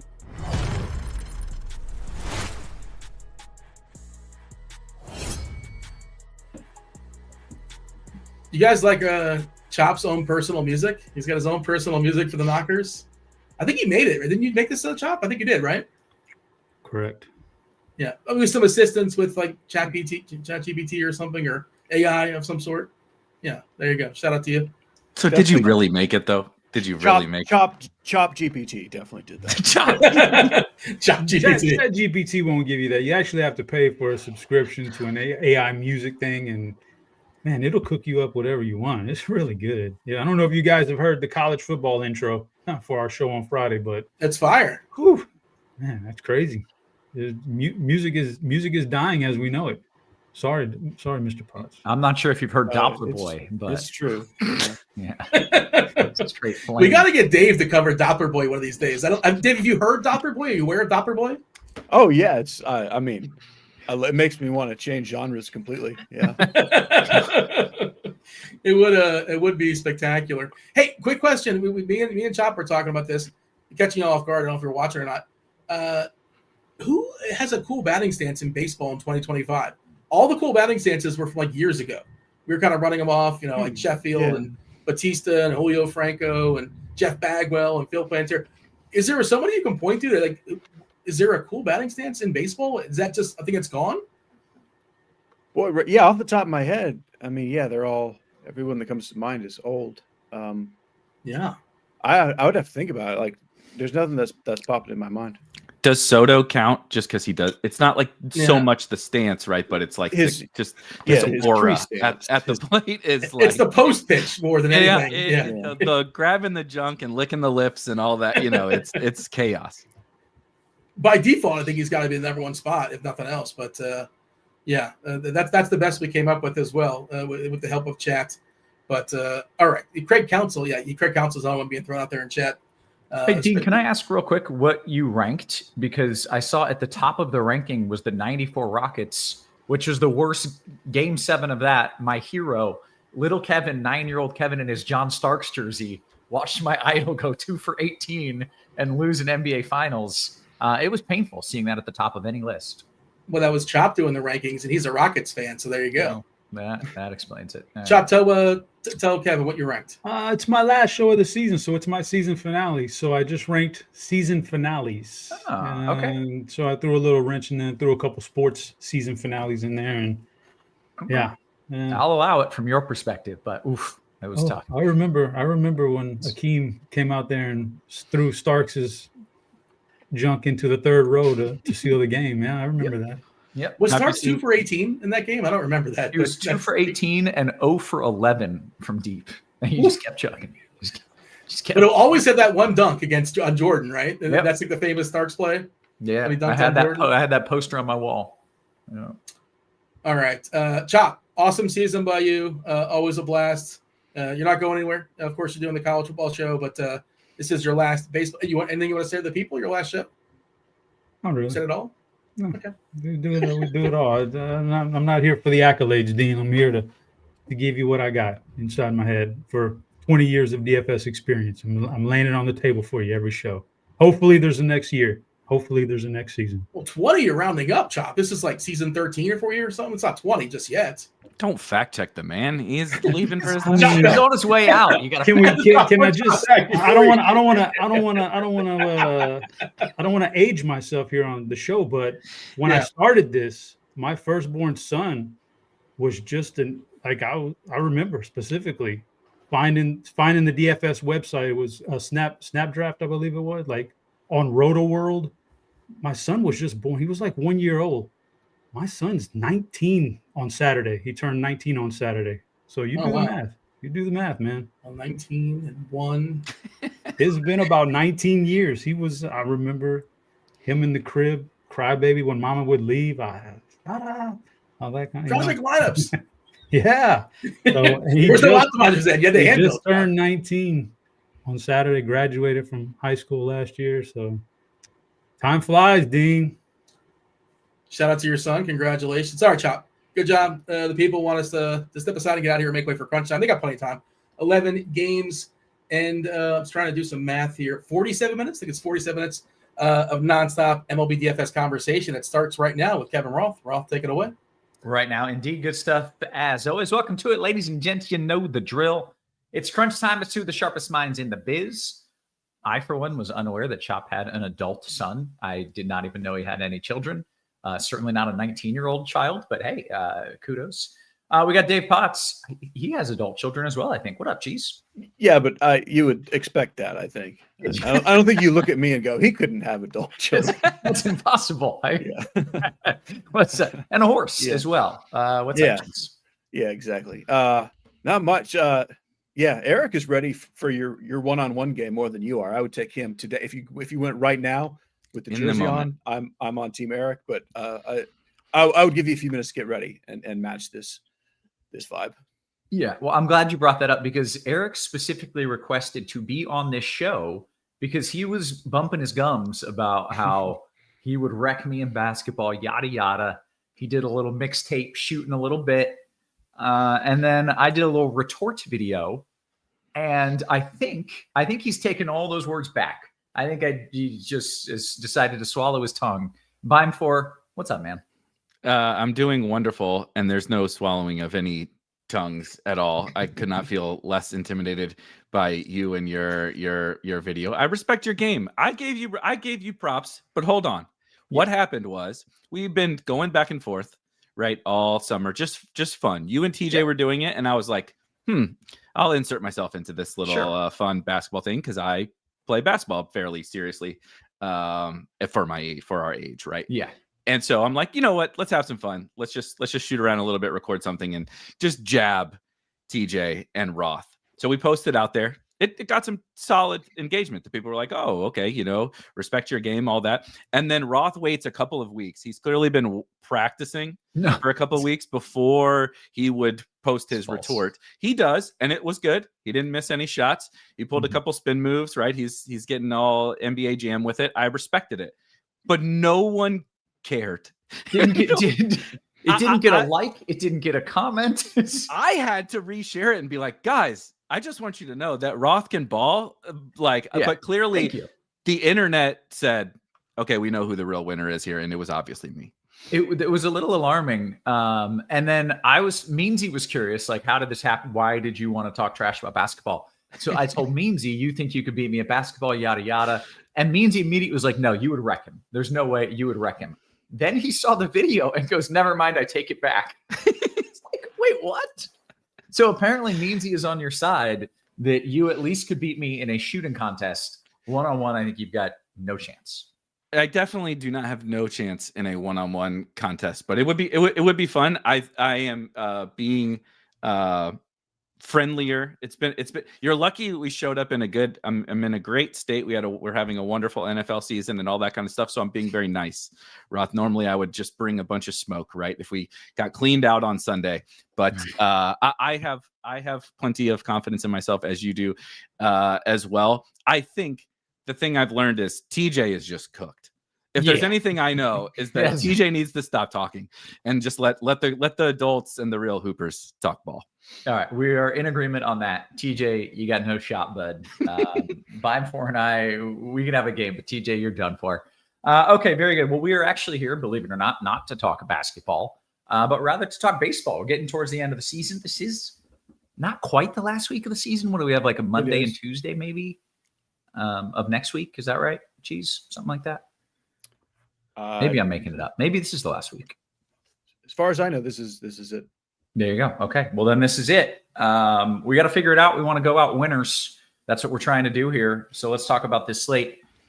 Slight delay chances in the Mid-Atlantic. Wouldn't be surprised if Baltimore, which that game isn't on the slate, they might late start. And if they don't, they probably should.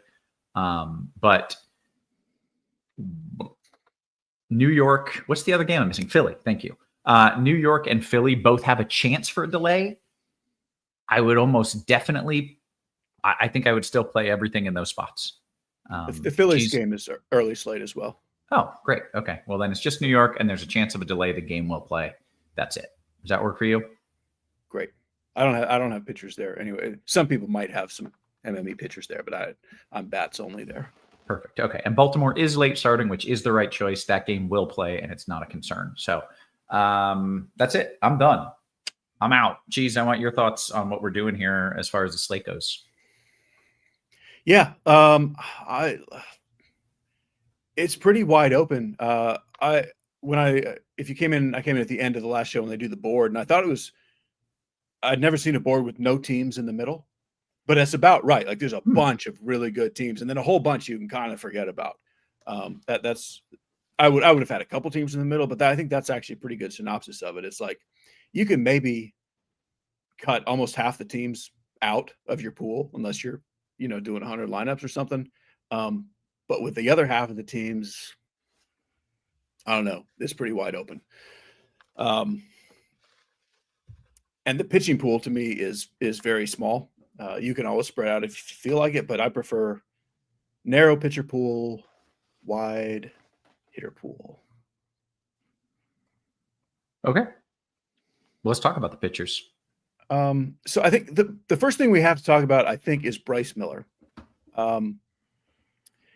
He is at home against the Rockies, and we still haven't seen him this year enough to say if he's good.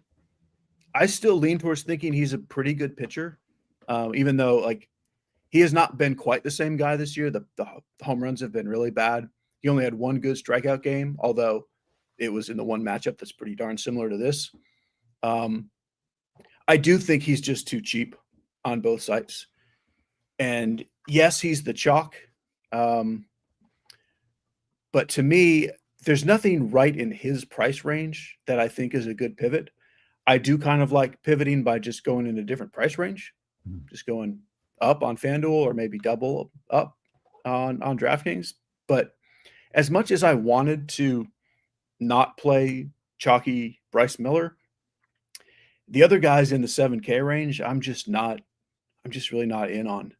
So I am on board with Bryce Miller chalk, especially on DraftKings. And then we also really have to talk about Cole Ragans and on DraftKings, Shohei Ohtani. Those are the two best DFS pitchers per inning on the slate. And we have not really a clue in the world what their pitch count is. We're showing, I think our projections have 80 pitches for Ragans. The bat has 72.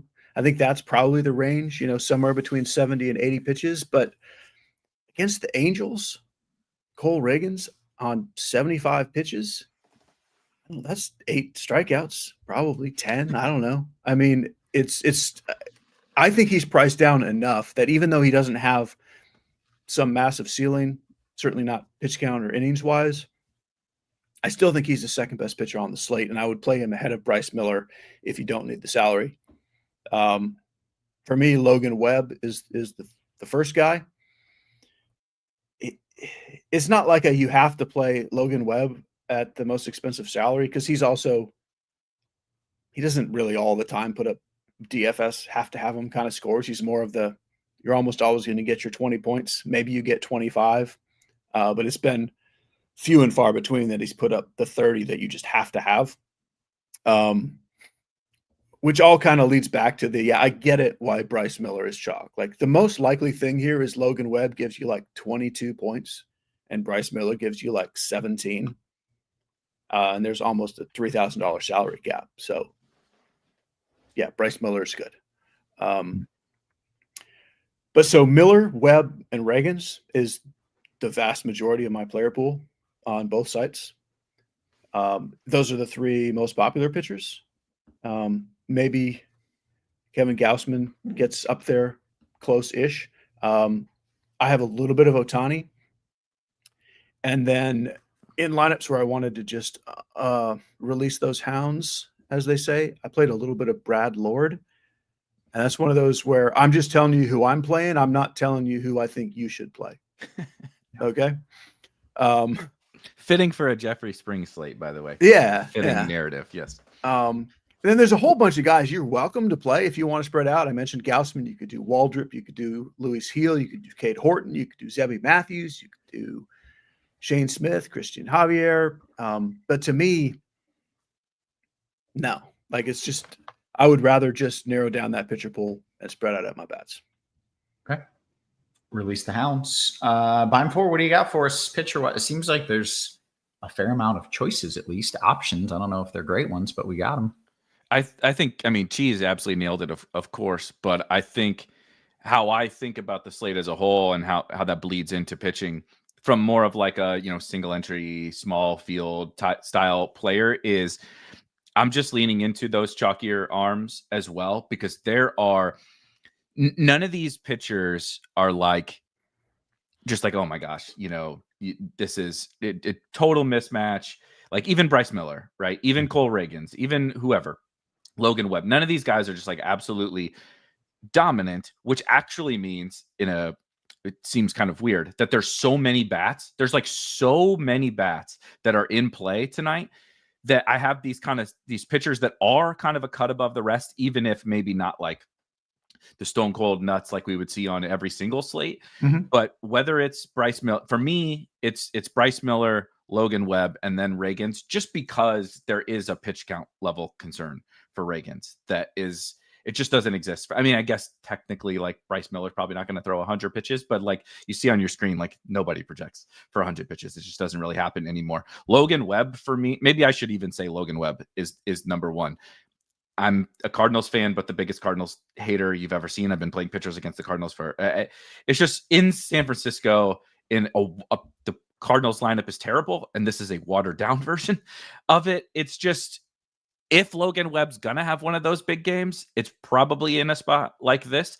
And I'm not sure that there's anyone else that can put up a score that I care, right? Like a lot of the times the problem for Logan Webb is you're like, okay, well, Scooball's pitching and, Skeens is pitching. Yeah. And there's some 7K guy like Bryce Miller, I guess, could do that, but you can play both of them.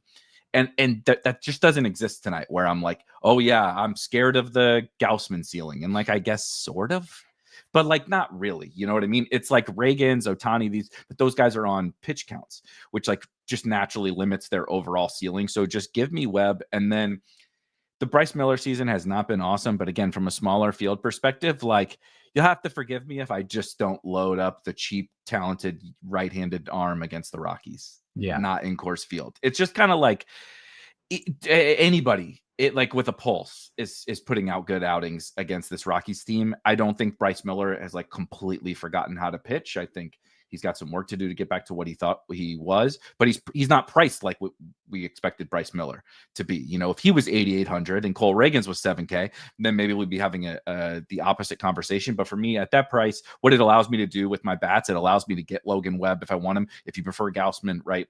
If you prefer Reagans, you can get those guys and Bryce Miller and a bunch of awesome hitters, of which there are so many that I can then be different with my bats. Yeah. Okay. Well, then let's flip it right there. Actually, I do want to talk FanDuel briefly here. Is it the same names as you look at the FanDuel slate? Beimfohr, anything different there pricing wise that you want to mention? Nothing different. Like for me, other than Logan Webb is like clearly the one for me over there. Bryce, it's not like Bryce Miller can't be good. If he strikes out a bunch of guys, he can obviously get the quality start and stuff. But FanDuel is just a nice format for Logan Webb, who's like gonna go deeper. That like the odds that he goes deeper into this game than any other pitcher on the slate are like huge, and that's pretty big on FanDuel. Okay, Cheese, anything you want to note on FanDuel before we go to bats? No, other than I downgraded Reagan's more there because virtually no chance of a quality start. Like I didn't play a ton on FanDuel. I think I don't have anyone other than Webb and Miller. If you wanted to do some Gaussman pivots from Webb, I think that's fine on FanDuel. But Miller, Webb, maybe Gaussman. I wouldn't even go deeper than that. Okay, very good. Can I just say, I didn't mention Waldrop. And I just think he should at least be mentioned against. I think the Nationals are not the Rockies, but man, it ain't that much better. And so, like, any arm that's not super popular against the Nationals is probably at least just like I would be remiss if I didn't say the name. Yeah. Okay. Brian pointing out you had a chance to play your boy Springs. You did not mention it, which means perhaps you were looking into Houston bats against your boy Springs. Talk to me about stacks, Beimfohr. What do you got? I do, sadly. As much as one can like the crappy Astros bats against our Lord and Savior Jeffrey Springs, that's how much I like them. They're okay. I think they're a little bit more. I think the ownership is a little bit extreme on the Astros bats. That's the biggest problem. If they were coming in lower owned, like, okay, sure, let's do some of it, because they're still not very good and they're still not very high upside from a fantasy sense. They'll probably hit a home run or two. That's probably going to happen. So if you want to home run hunt some of those guys, but if you go look at ownership, they're like the top owned guys across many of the positions. Yeah. And as much as I don't like Jeffrey Springs tonight, which is sad, this is also how I'm going out, and Jeffrey Springs is pitching and I'm not touting him. So I feel very much like a fraud, but I just don't think that they deserve to be like the highest owned stack on the board, because I just don't think Jeffrey Springs is anywhere near the worst pitcher on the board, even though the Astros are like good plays in a vacuum. Mm-hmm. Okay, so who are you stacking up? So the stack that always stands out to me against even like mediocre pitchers is always the Yankees in a tournament setting. Anytime we load up the Yankees and it's like not an ace on the other side, and maybe even sometimes then when it's a good pitcher on the other side, they just have so much upside. And I like Shane Smith. Honestly, I kind of like, relatively speaking, right? Like he's no Jeffrey Springs, but I think he's a competent Major League Baseball pitcher, like a future part of the White Sox rotation. But the Yankees roll out a whole bunch of lefties and a whole bunch of power and a little bit of speed, and they fill some bad positions from a DFS perspective. You know, they got catchers and they got second basemen and they got some stuff that we can use that is makes the stack even a little bit more appealing. So I very much do like the Yankees. My favorite tournament stack, I've gone back and forth a little bit today. And then the Royals rolled out a lineup that was just really didn't make me very excited to click a bunch of those names. So it's the Mariners for me. You know, so we like Bryce Miller because the Rockies offense is terrible, particularly against right-handed pitching. Well, their pitching staff is also quite terrible. And so you get arguably the worst bullpen in the league against arguably the worst starter on the slate, but the Mariners are kind of priced through the roof. And then it's a little bit awkward with, fitting them into stacks. How do they fit amongst the like projected plays at each position? They're never anywhere near the top, but that seems great to me. I can get this Mariners team with a bunch of power, which they do have, a couple of value-ish bats that I do like. Of course, our future MVP, hopefully at catcher, that nobody seems to play to the level that I think he should be played at every single night. And it's like, I don't know, man. I think it just feels like Mariners night, like across the board. Give me Bryce, give me the Mariners, hit a bunch of home runs, and like that's unique tonight. Yeah. So that's kind of how I'm thinking about the bats. Okay, that makes a lot of sense. Cheese, your thoughts as you look at these stacks? Yeah, so on DraftKings, Houston is the chalk because of the salaries. It's not that everybody hates Jeffrey Springs. It's just they're really cheap, and they should be cheap because they're not very good. Yeah. But they are good plays for the salaries. Like almost every one of them, you look at individually and go, yeah, that's a pretty good play for that price in this stadium against Jeffrey Springs. But as a whole, kind of like what Erik was saying, it's not fantastic chalk, and it's definitely chalk. So I don't have a ton of Astros stacks just because of that. But yeah, for the salary, they would probably project the best, and I have no issue if you want to play them. I started the day with the Royals as my top stack. The lineup is a little different than I thought it would be. The top four are the same, and then it gets a little. I don't know if it's not necessarily worse. It's just different. So given that the top 4 are still the same and you're just kind of rotating a random 5th spot, they're still my top stack, but it's very close. I have also Erik talked about Seattle. Seattle is next for me. As far as I know, we're still waiting on a Dodgers lineup. I don't so much like the stack when you can't play Ohtani as a hitter, but I like mini stacks there a lot. I like the A's on the other side of the Astros game. Also kind of more mini stacks than full stacks. Rangers, Yankees, White Sox next on my board. Okay. We did get the Dodgers lineup for what it's worth. I just refreshed and saw it. I think it's exactly what we expected. Very good. Okay, guys, let's go around the horn, talk position by position. We'll give the people some home run calls. We'll answer their questions, and we'll do it all before lock. Cheese, what do you like at catcher? Of course, the dumper hitting probably a couple bombs tonight. Yeah. There's basically 2 catchers. I mean, there's a lot because catcher's awesome, but Cal Raleigh and Sal Perez are far and away the best plays. If you have salary for Cal, you should play him. If you don't, you should play Sal Perez. Yainer Diaz will get some attention as well because with all the Astros, he's cheap and he's one of the guys I'd be fine to play. I'm pretty torn on the Yankees. Like they can hit 9 home runs every night. They're just so good. But I do think Shane Smith is good. So Ben Rice is not quite at Sal Perez range for me. Shea Langelier will be similarly low owned to Cal Raleigh, and kind of priced out of most people's lineup. So he's fine as well. And then I think the only other guy I really have is Kyle Teal. And there you go. Okay. Beimfohr, catcher. Not much to add. I will say, if you want to get it, Perez, Salvi is going to be, the highest owned catcher of the slate, and I think it's completely deserving. There is another catcher in that lineup.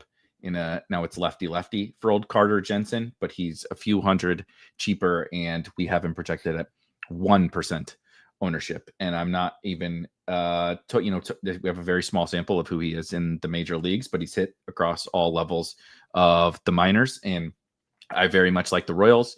But if you want to kind of play, this is like instead of playing the chalky receiver or whatever, play the wide receiver 2 on this. That's kind of Carter Jensen is not as good as Salvi, and he doesn't project as well, and he's not as good of a play. But hey, I know something about football. Is he as good as Trey Tucker, whoever that is? Yeah, exactly. Carter Jensen is your Trey Tucker apparently. Tonight he's going to drop 50 or whatever. I've heard of that guy now. Yeah, what the heck? That was wild. But it's people were playing Jacoby Myers or Brock Bowers. This is your Trey Tucker, would be Carter Jensen, I guess, amongst the Royals. I don't know if that comp makes sense, but we figured it out nonetheless. It does. We're calling it. Yeah, I like it. I don't think I have anything else to add. I mean, I want to play Cal Raleigh, but I wanted to mention Carter Jensen because I do think he's a good play. He's okay. Good. First base, Beimfohr. Let's see. Yeah, so we don't have Ohtani, as she's said, in because he's pitching for the Dodgers. So if you want to play a Dodger, Freddie Freeman makes a lot of sense at first base here. Though I think if I had to pick a favorite first baseman, I'm playing Nick Kurtz. I will continue to play Nick Kurtz. I am not afraid of Christian Javier, certainly not with lefties, certainly not with Nick Kurtz himself. I think he's one of the best hitters in baseball. I remember the days of when he got called up and he was $2,000 and he was like 4% owned and he wasn't hitting home runs, and now he's 6,000 and chalk, and it's been quite the roller coaster, but he's just truly that good. And so I'm going to continue to play Nick Kurtz. Vinny Pasquantino, I think, is interesting in those Royal stacks that we talked about, where he's lefty, and you just like, there's not that many Royals you like want to or can click into your lineups because some of them might get pinch hit for, and he's one that obviously he's starting as a lefty, so he's not going to get pinch hit for, and I think it's totally fine. He can hit a home run here off the starter, off the bullpen, what have you. And then Josh Naylor in the Mariner stacks, I think, is a nice little low owned first baseman. Okay, Cheese, your thoughts at first? Yeah, very much the same pool. I love Freddie Freeman. I have more of him than Nick Kurtz with the salary gap. And those are my 2 favorite as well, Kurtz and Freeman. Olsen would be next if I want a different spend up. And then Vinny P. I'm good with him even on his own. This the Angel starter, I'll let someone else pronounce his name, but like he's probably only going to go 3 or 4 innings anyway. And then it's a mostly right-handed bullpen at this point. And I also like Josh Naylor. So the same group. Christian Walker is your chalkier, cheap guy on DraftKings. I prefer Jake Berger if you want to play in that range. On FanDuel, I would add Tyler Soderstrom to that list. And that's about it. Okay. Let's see. I got lost. You did catch it. I don't know who's up. Someone talk to me. Yeah, but can we skip second base? It's so bad. So, Kevin, this is how bad, baby. Well, this is how bad second base is. Altuve is the best play. It's that bad. That is bad. For you to admit it is bad. Yeah. Like he would definitely be the cash game play for sure on DraftKings. FanDuel has a few more options. I would play Michael Garcia. But yeah, Altuve would be the cash game play. But even finding a good spend up for tournaments, like Jazz, I guess, is my favorite. But you really don't want to spend up here of all places. But you can't really even spend down either, because even all the bad stuff is like in the mid 3Ks, which is goofy, weird. I think Jorge Polanco and Tommy Edman are probably my favorites. Favorites, very air quoted. And I think my highest owned guy on DraftKings, this will tell you everything you need to know about the slate, is Cody Freeman. I don't know who that is, but okay. Yeah, and you don't need to. He plays second base. He's cheap. Yeah. All right. Beimfohr, your thoughts a second. I got one addition to that list. I like Jazz a little bit more than I think Cheese does, but Jazz is just always someone that I like. It remains to be seen if I can fit Jazz in, because I like a lot of expensive hitters, as we've talked about. Cal Raleigh. The moment you like Logan Webb and Cal Raleigh, it becomes very difficult to get the likes of Jazz and those guys into your lineup. I kind of like the White Sox tonight. Like probably not as a full stack. And Chase Meidroth, I don't know if I'm butchering his name, but he's their second base. Yeah, there you go. Oh, so he's Russian. Langelier is French, and Meidroth is Russian. He's like the bad guy from GoldenEye or something. Anyway, he's 3,100 hitting leadoff for the White Sox. Luis Gil, I think he's talented. I'm not sure that I am worried about him. Like, he'll probably walk. You can be talented and bad, and that's what he is. He's talented and he's bad. Yeah, it's Jeffrey Springs. He's talented and bad. That's why I play him every 5 days, and it never works because he'll show a little bit of talent and then he'll give up a 3-run home run, which probably happens tonight. But that's what I think Luis Gil is. So I think you can play some White Sox, and there's some salary savers in their lineup, and their leadoff hitter is 3,100 on DraftKings at second base. So. Okay. Did get a comment from Jake that I want to mention. He says Terang is easily the best second baseman facing Randy Vasquez. Is he easily the best second baseman? He wasn't mentioned. What I would say, if I thought Randy Vasquez was going to face him more than twice, I would say yes. But I think that's the max he sees. Like, the Padres have not been shy at all about getting Vasquez right out of that game. If he doesn't look good, he's gone. And that bullpen, Terang is not the best guy against that bullpen. Yeah, it's the best bullpen of all time. I just X out guys against the Padres, and I understand that it's like Randy Vasquez has been a long-running target with left-handed bats, and if the current Padres were not doing what they were doing, we probably would have talked about Terang and Yelich, right, and these other guys. But like, he might go 4 innings, and then they're going to turn it over to the best bullpen like in the history of baseball. Yeah. And I just don't want to be facing a bunch of superstar relievers for most of my at-bats. Yeah. Okay. Good notes. I'm glad that we mentioned that. Let's go to third base. Beimfohr, you got us there. Third base, also not awesome. I think my favorite play is Michael Garcia for the Royals. It makes it a little bit easier with the Royals, like we talked about, that there's not that, like, if you want to stack them, there's not a lot of great options. Michael Garcia is also like a fun player that's like, I don't really think is that good in real life, but he scores some fantasy points. Like when he does stuff, it's like a home run and he steals 2 bases in a game. He's like a fantasy friendly guy. It's a nice price. He is second base eligible, like Cheese mentioned, on FanDuel. So if you want to wipe away all those FanDuel concerns and you're not interested in Jose Altuve, you can play him there on FanDuel. I think he's my favorite, but coming in as a close second from a tournament perspective, we haven't talked at all about the Padres, is Manny Machado. He has a little bit of similar Jazz concerns where I have a difficult time fitting him at 5,200 on DraftKings at a pretty bad third base position. It's like I could just try to save and home run hunt somewhere, but I think he's a really good play on this slate, like in a vacuum. Outside of that, same thing. Eugenio Suarez is in a this Mariners lineup that I like a lot. We finally got it. There were, when he was hitting like 2 home runs a game for a couple of weeks and he was like 6,500, it felt very uncomfortable playing him. We have him at more reasonable salaries for his talent level, but that's nice. He can still hit a home run or 2 tonight for sure. And then we can't play Ohtani. We like the Dodgers. Max Muncy is a pretty darn good play at third at not super chalky ownership. Yeah. Okay. Cheese, your thoughts there at third? I love Max Muncy. I kind of thought he would be popular, and he's not. He's my favorite third baseman by a lot, especially on FanDuel where he's cheap.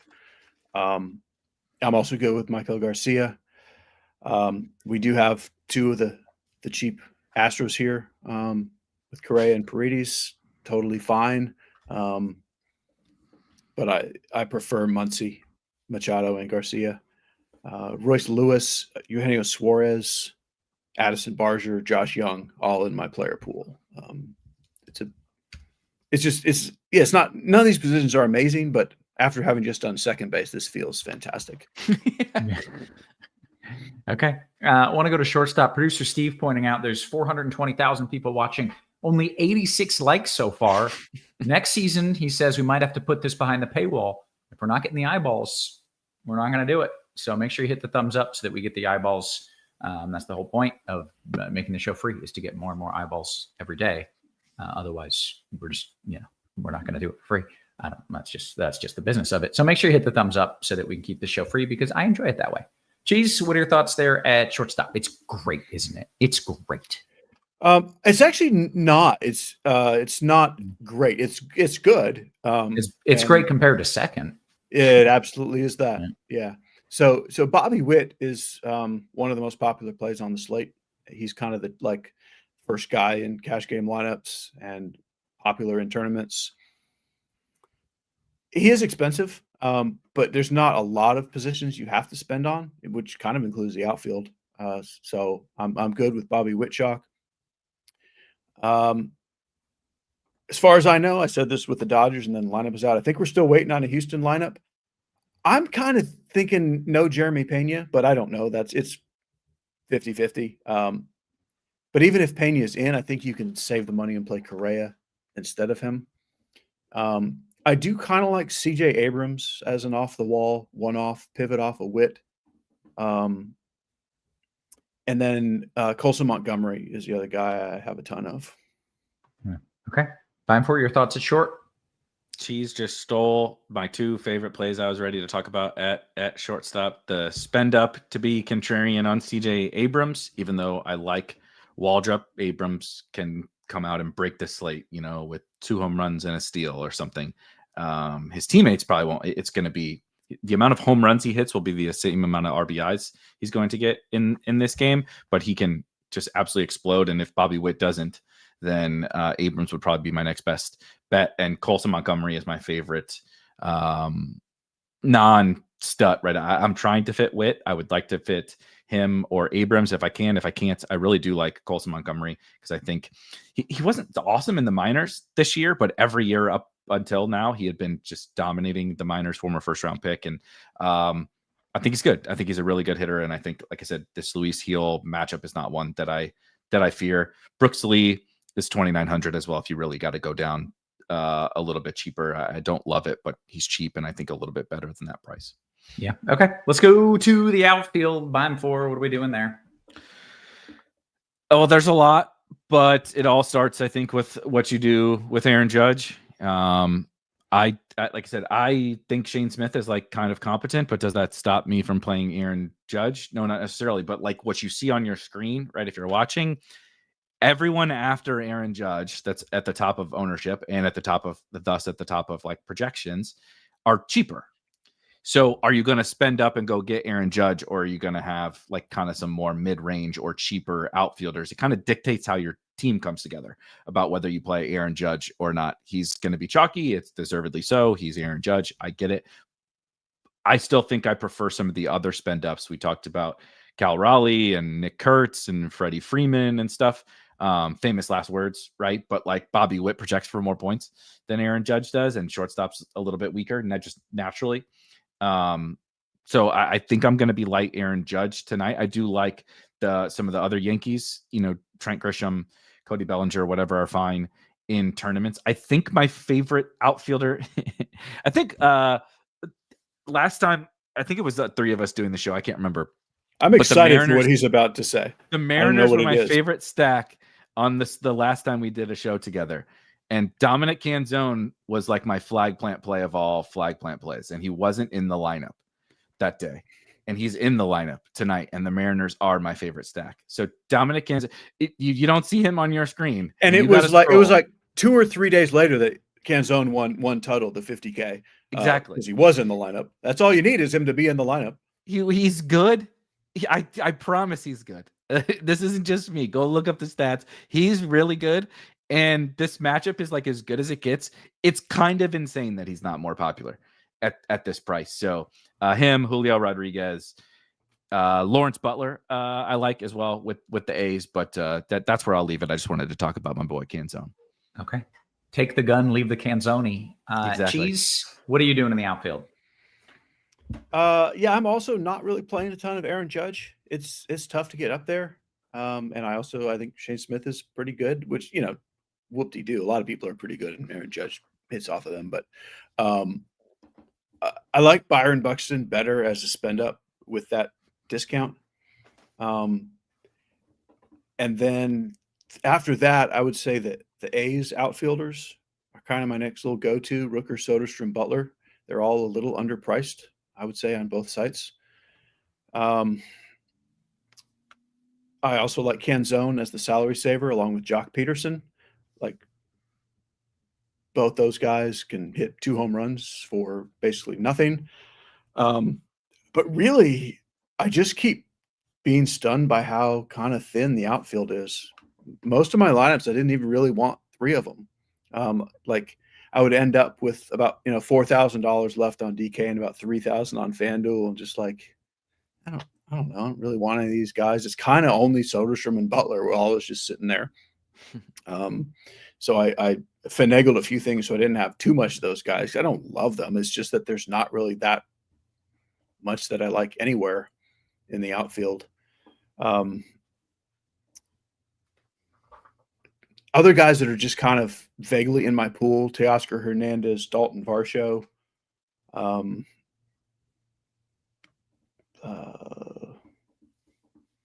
I don't know. Nobody. I really don't have that big of an outfield pool. It's just not that great. It's weird. Seems odd. Yeah. It seems wrong. But okay, it's noted. Just play Canzone twice. It's fine. Done. It's that easy. It's all you got to do. Let's see. We're getting some questions in. I want to do some home run calls because the people are always clamoring for some of those. Cheese, why don't you give me a few names, people who are going yak, going yard. It would be cool if I said Canzone, but I won't. Okay. Just in case anyone else wants to. I never want to go first position by position, but the home runs, you always want to go first so you don't get your Canzone. Yeah, you don't want to get snapped. Yeah. I will go with 1 home run off of Chalky Bryce Miller, and we'll go with Mickey Moniak. I will say the one thing that Miller is doing like a crazy person is giving up home runs, and he can be very useful for DFS and still give up 2 or 3 homers. And then let's go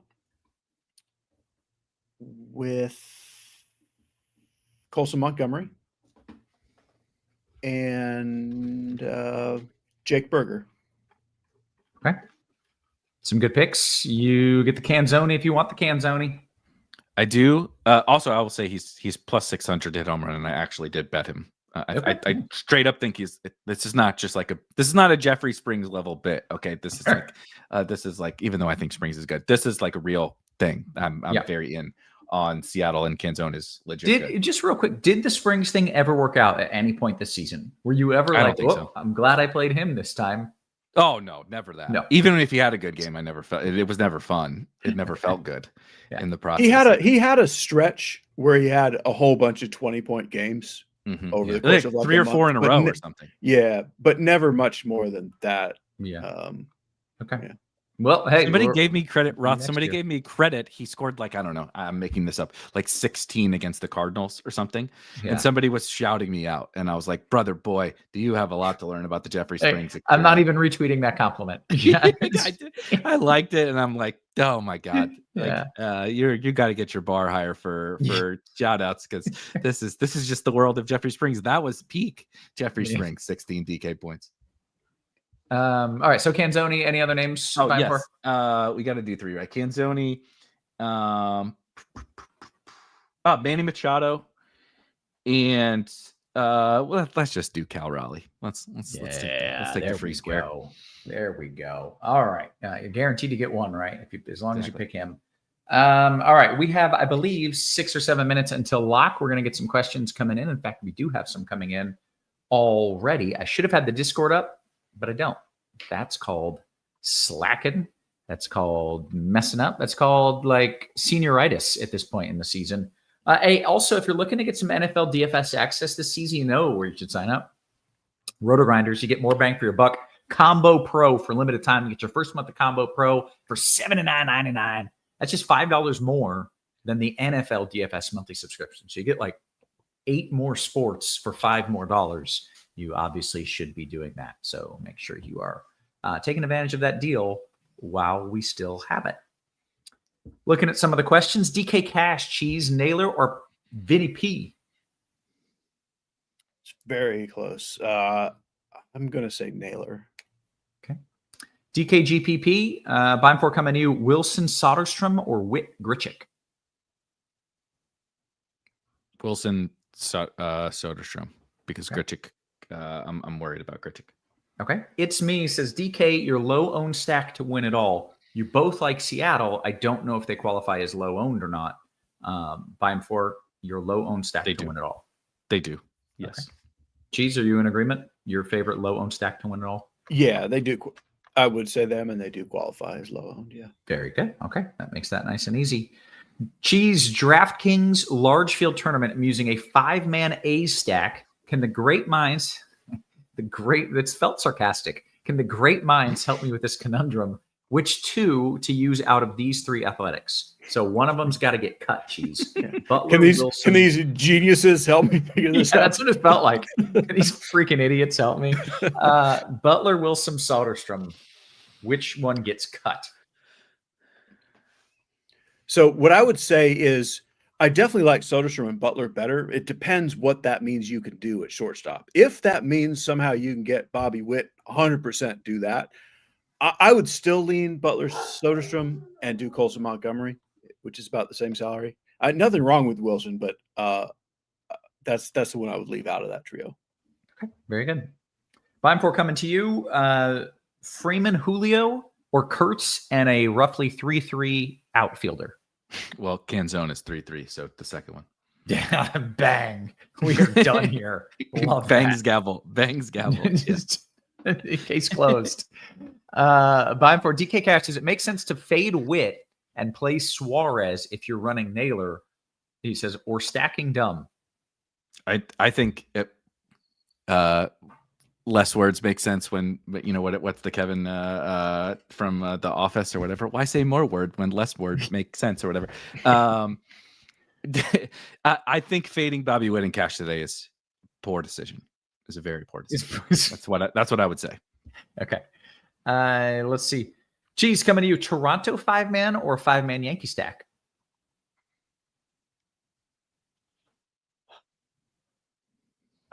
Yankees. It's close, but yeah, still Yankees. Even though we don't love them, they're still the Yankees. Okay. Blink 182, by the way, who called you guys the great minds, would like to point out he is genuine. It is always genuine. He appreciates you. Dude, so. J3 in the chat. I love him. He's the best. Dean's hype man / burner. Yeah. On the Sunday football show said, as we led into crunch time, he said, a surprisingly good show from Erik today. Great job. And I was like, that is the greatest backhanded compliment I've ever heard in my entire life. It was a good show, but it was very shocking that you actually had a good show. You did for once. Good job. Hooray. Let's see. More questions coming in here. Cheese, if Bryson Mildew were an ice cream, what kind would he be? He kind of stinks and you don't really want to play him, but he's there and better than some of the options around it. Yeah, more than a flavor, it just feels very Dairy Queen. You know, like you'll be fine. I'll have it. It's fine. And if it's cheap, it's fine. You know, but you're not gonna be like, oh my gosh, that Dairy Queen was amazing.